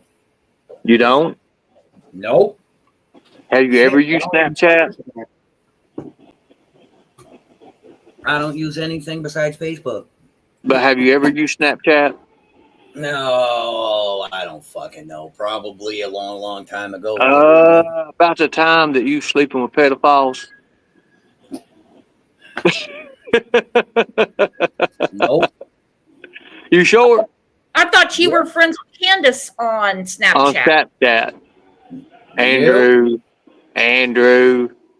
I don't have Candace on my Snapchat. I have my nephews and my nieces and my kids. Okay, then you have Snapchat. You just verified it. Thank you. You just verified it. I don't have it now. No. We know you don't have nothing like that now because you only keep up one social media account, which is on your Facebook now, but because we all know that Facebook got hit with 2020 on October 21st of 2020, knowing how to work. 2020? I did not use Snapchat in 2020.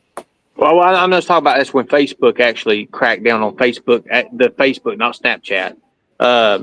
Have you ever used Miago or anything like that? Any other no social medias or anything like that? So you do know that the county of Montgomery, is really not that. I wouldn't say it's really a stand-up kind of area there, Andrew. And a lot of those places that people meet up. It's a cesspool. Gloversville, New York. I still can't believe you live there, Andrew. What are you still doing in Gloversville? Gloversville, Gloversville, Fonda, Amsterdam. These places are horrible. So, Andrew, one of the things I was wanting to bring up to you, everybody's touching on what Brooke just said. Why do you think we want out so bad? So it got worse in the 27 fucking years I've been here. It's gotten worse. It used to be Andrew, you still need. I don't blame you. So, I don't blame you. I don't blame you at all. No, I don't either. And I think you're doing the right thing by trying to get your kids out of there. So we all agree that, and I don't want to get into this because it is his personal life, but Andrew has a weird sexual life. He does. And I'm not going to get into it because it ain't really nothing that is illegal. But however, it is involved in a lot with it, but I'm not going to get into it because, it's not.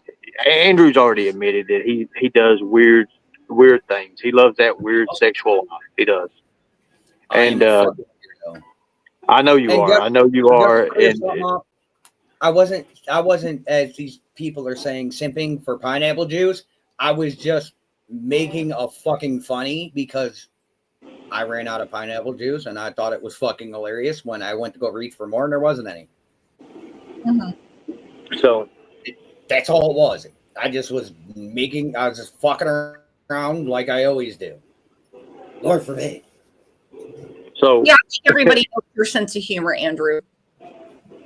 I know. So, well, hey, better than Mountain Dew.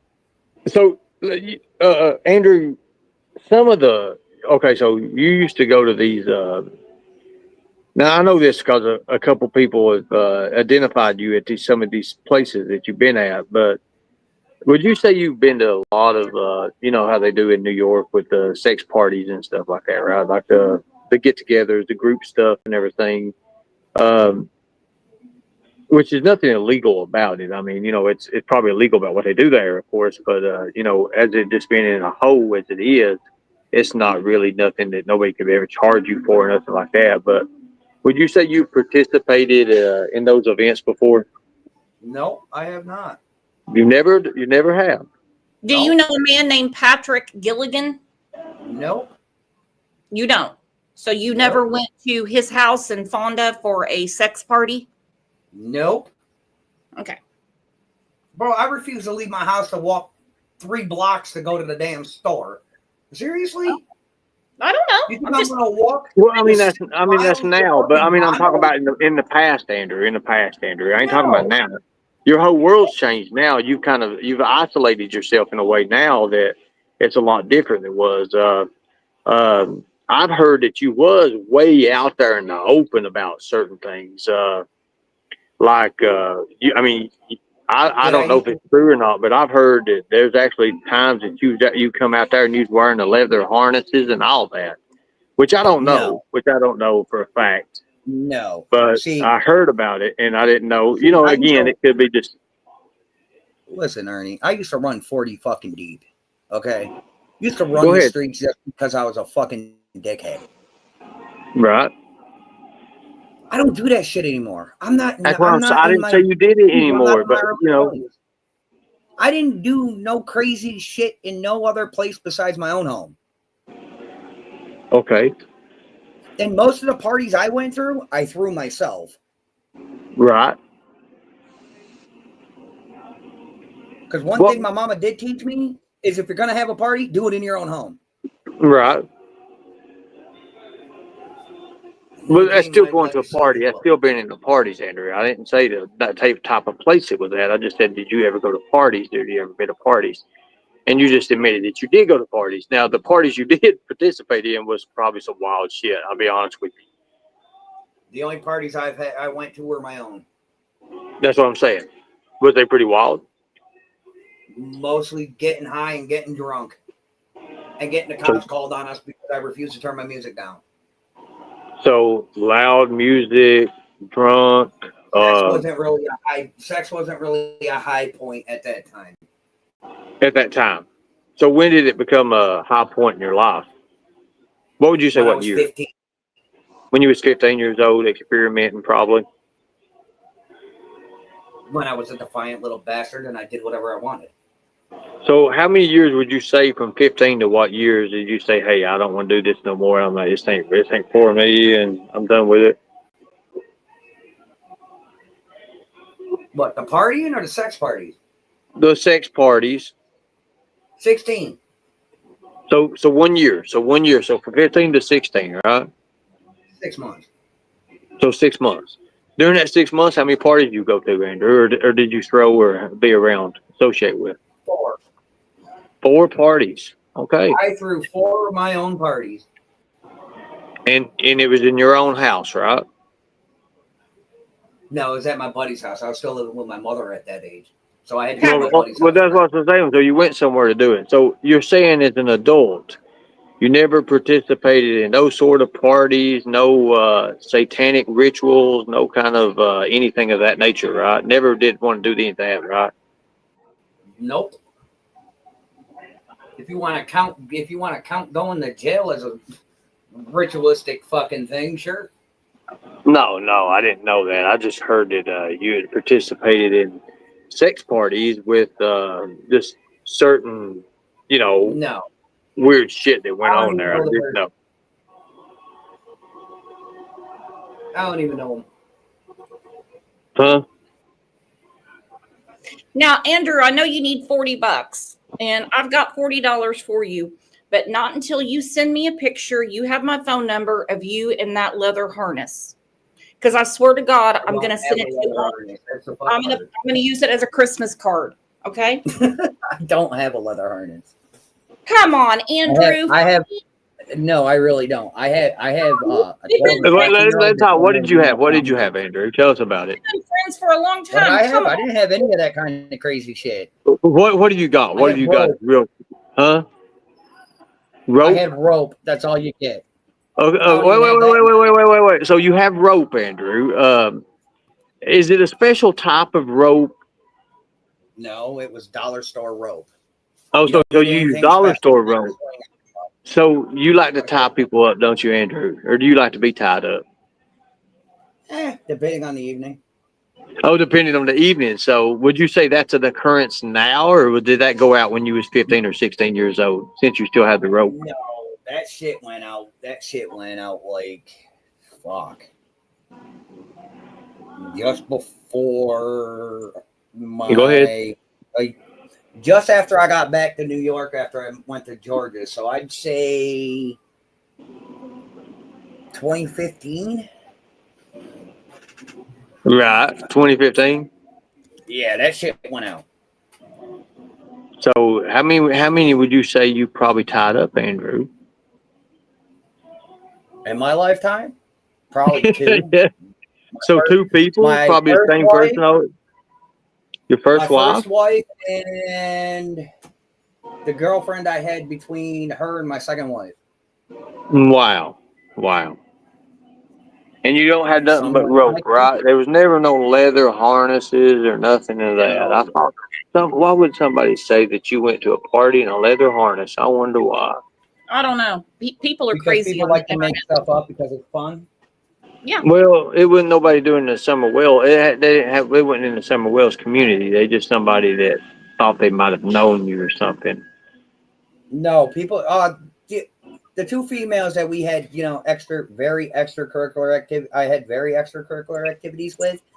Yeah. Like the whole gag thing. Oh wow! So it's the gag deal, huh? Yeah, the gag balls, shit like that. They didn't like them. Yeah. So you're into that, though. I don't blame them.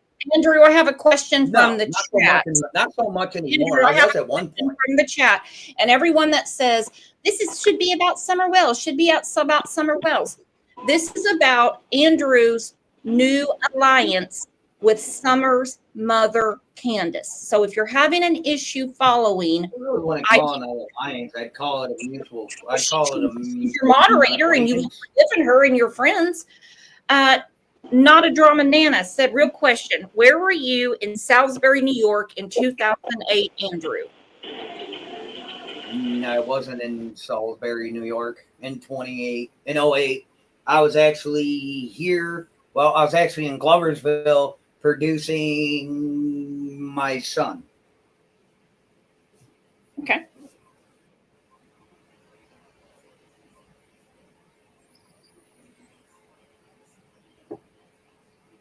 So, no, Andrew, Ben Hill. you never been on Ben Hill, have you? Nope. Never Google seen Maps it, never does wonders. visited it. Nope. Google Maps does wonders. How did you hook up with Candace for her to get Jose from you? She drove Allison to the Dollar General where we were currently parked trying to figure out what our next move was before we ultimately left and came back here.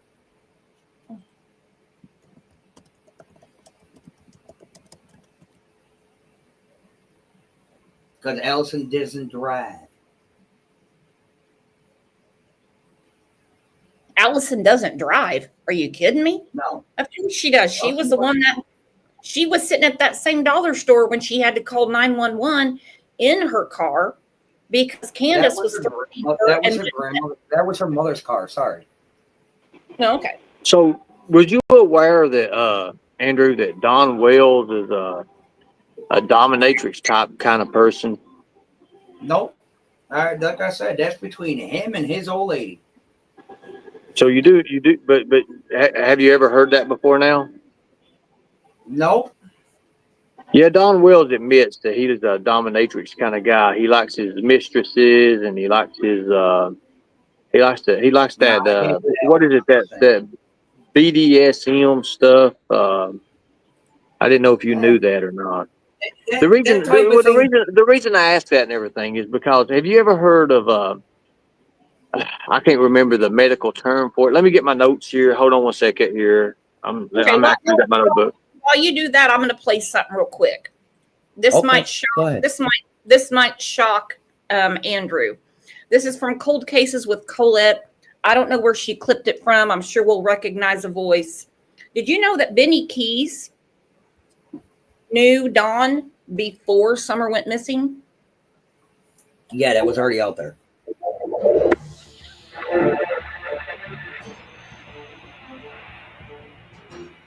I've got a really shocking update in the case of Summer Wells before Summer disappeared.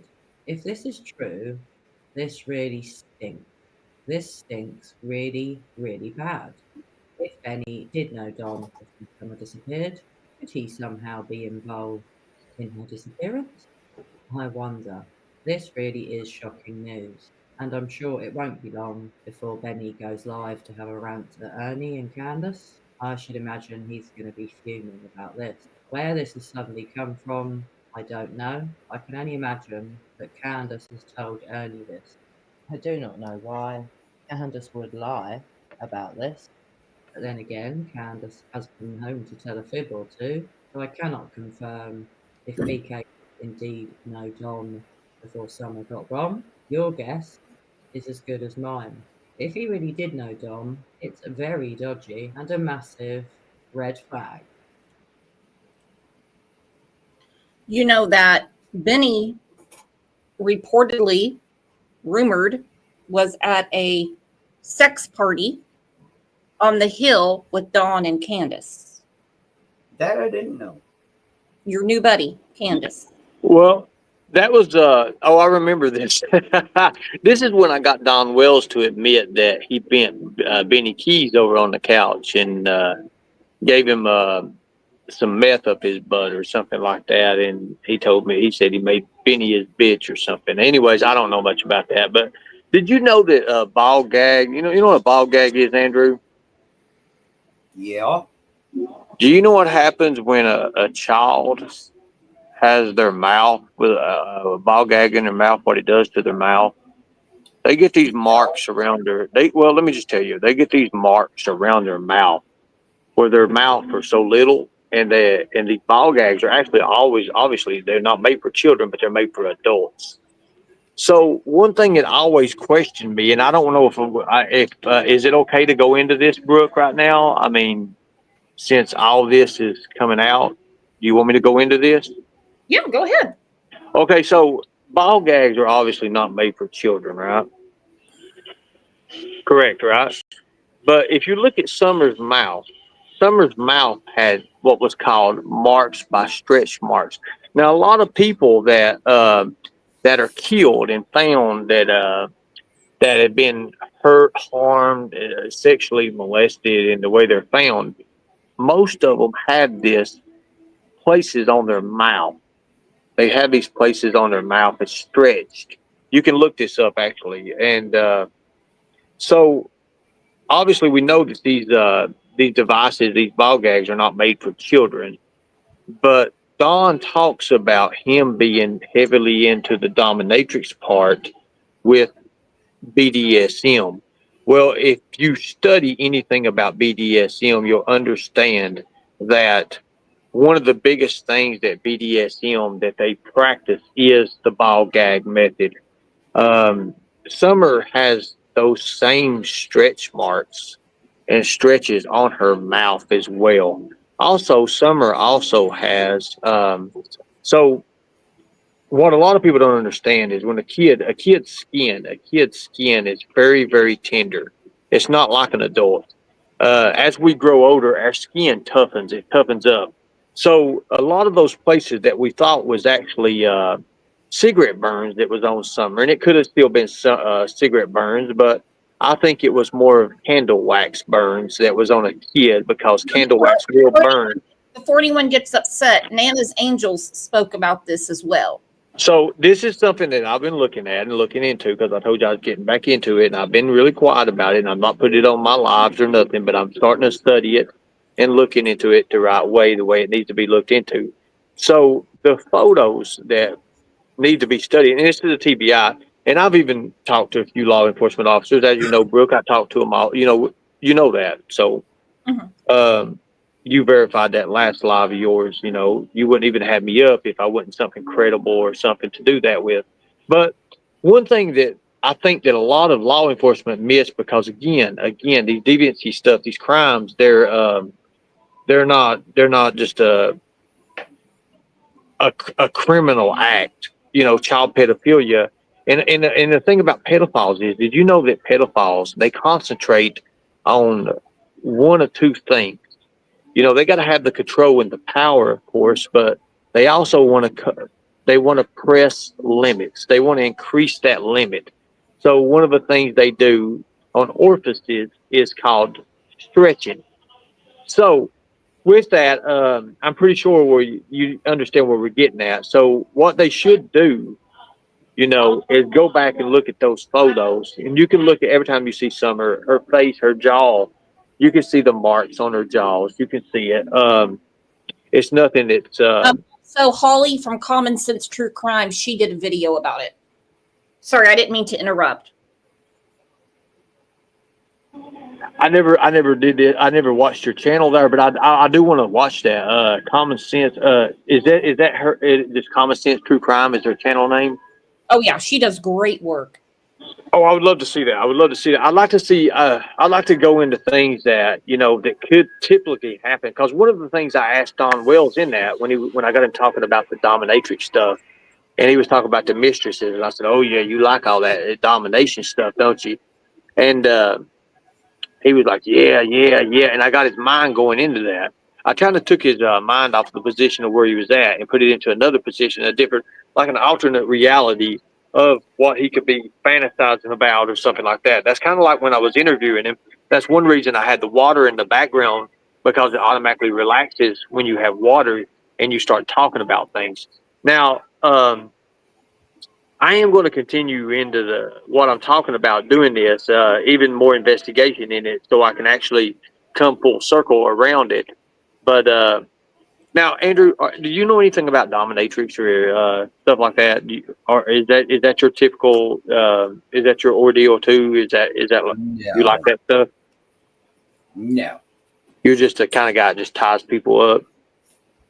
Well, if she's into it, fuck it, send it. So how do you? So I guess what I'm getting at is, do you like? How do you ask them if they're into it? Do you just talk about it? Do you just say like? Do you bring it out like? Are you into so and so? Are you into this or that? I mean, do you call it do you say BDSM? Do you ask them those exact words, or dominatrix, or how do you ask them? Simply, we're adults. Okay, what do you like to do in bed? Right. Okay. So, and when you get to that, you say what, as in a who, what, when, where, how, which is open-ended question. Pretty much, it pretty much demands an answer. And then when they answer you, of course, they'll answer you a certain thing. Then do you say, do you capitalize on that same question even further in with it, with the ropes and stuff, or do you say, do you like to be tied up, or what do you say? It's basically as simple as that. What do you like to do in bed? Okay, Period. so they tell you. So what if it's not? Off to the races. Okay, let's get it as PG as possible. Okay. Y'all are getting Chrissy horny. Go ahead.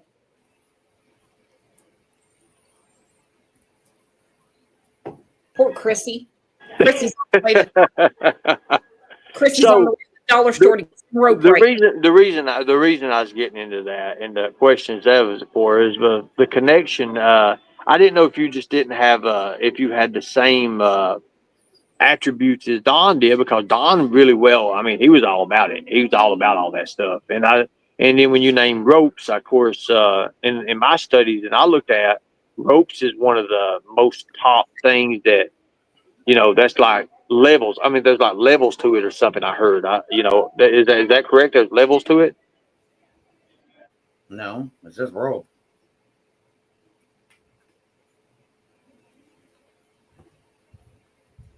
Do you think there's a pedophile ring in with the Summer Wells deal?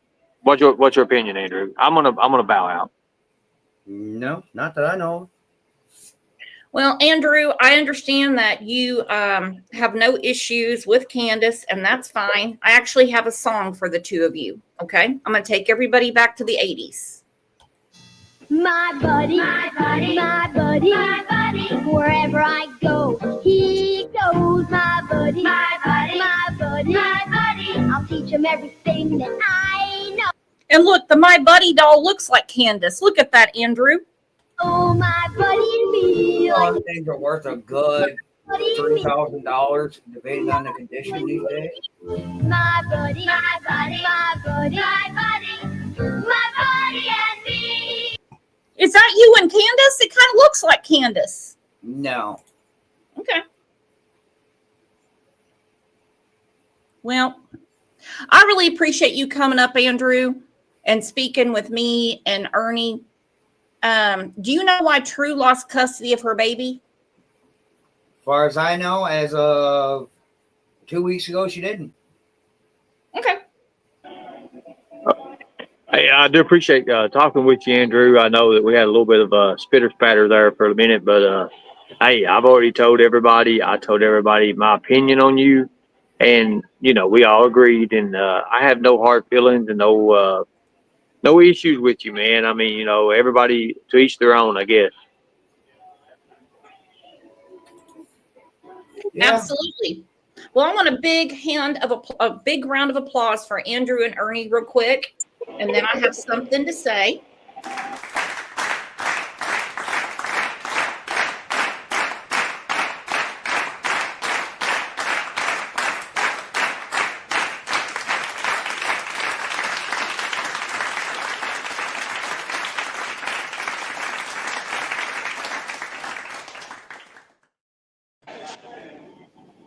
I mean, what an open conversation.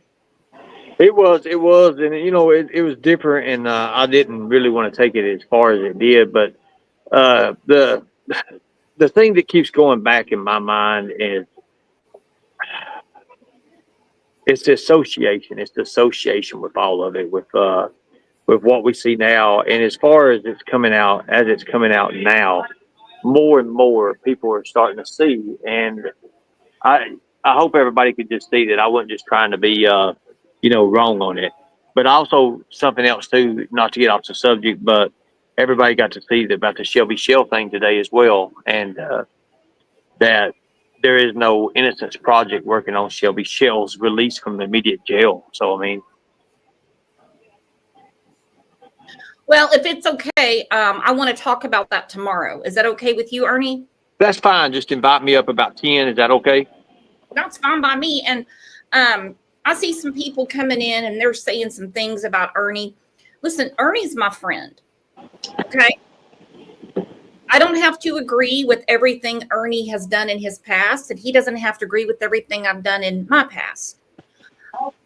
Ernie has served his time. Ernie is working, and he has turned everything around. And I just think that people really need to show a little bit of grace when they're dealing with people. Okay? I really do. Because, when you're at the lowest of your life and not only are people in your immediate circle, talking about you, you've also got people on the internet talking about you, but they're not saying the right thing. And you're right. Exactly. There's a lot of things that a lot of people don't know. But if people know where I come from with my heart and my passion, and I'm trying to bring back old skills that I once acquired through a pretty nice little 15-year period. And I'm trying to use that now, and to try to help and try to turn, this into the right thing. And, with the Summer Wells thing, I just feel that there's more. And I feel that, average law enforcement don't know what they're talking about when it comes to that. That's why the TBI says exactly what they say when they say these players. But see, they can't just come out and say that it's pedophiles because that's not lost.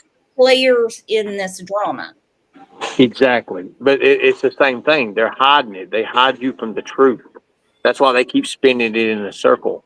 Instead of just going straight forward like it should be, they throw a circle into it and they spin everybody. Everybody's going and spinning.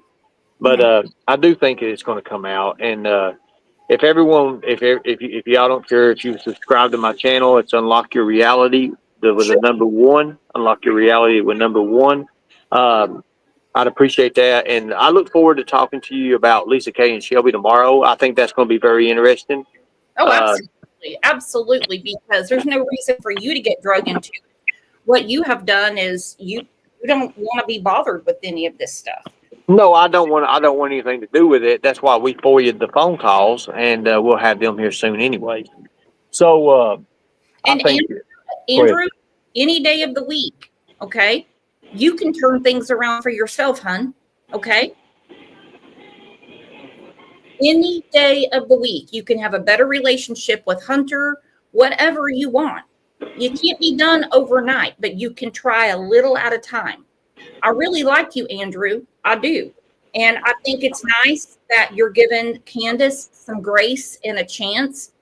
I just think you need to be really careful because you have minor children at your home.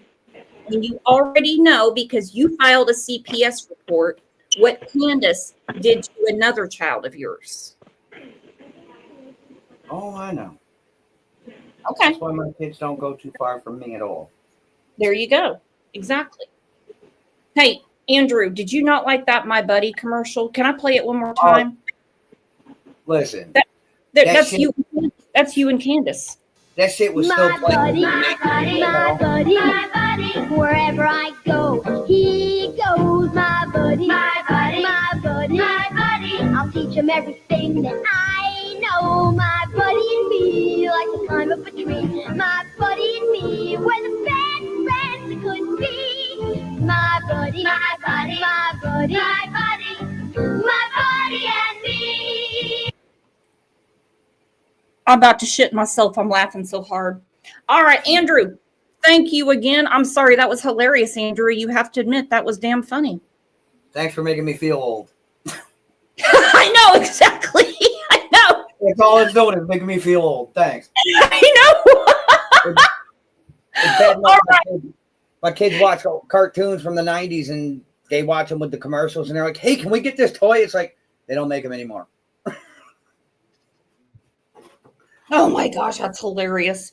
All right. Thanks, Andrew, for coming up. Ernie, thanks for coming up. Thanks to all of you. You guys are all my buddies, especially the mod squad today, because woo, you all might need to file for work comp because I guarantee your thumbs are sore. Well, I will see you guys back here in about 30 minutes. We're going to be talking about the arrests made in the Devil's Den. You going to be here, Andrew? I'm probably going to go play my game. Well, no, it's almost 1 o'clock. I got to go make lunch. Okay. Well, you have your lunch and we'll see you in there. Okay, All you guys, I'll see you back in a little bit. Bye-bye. Bye.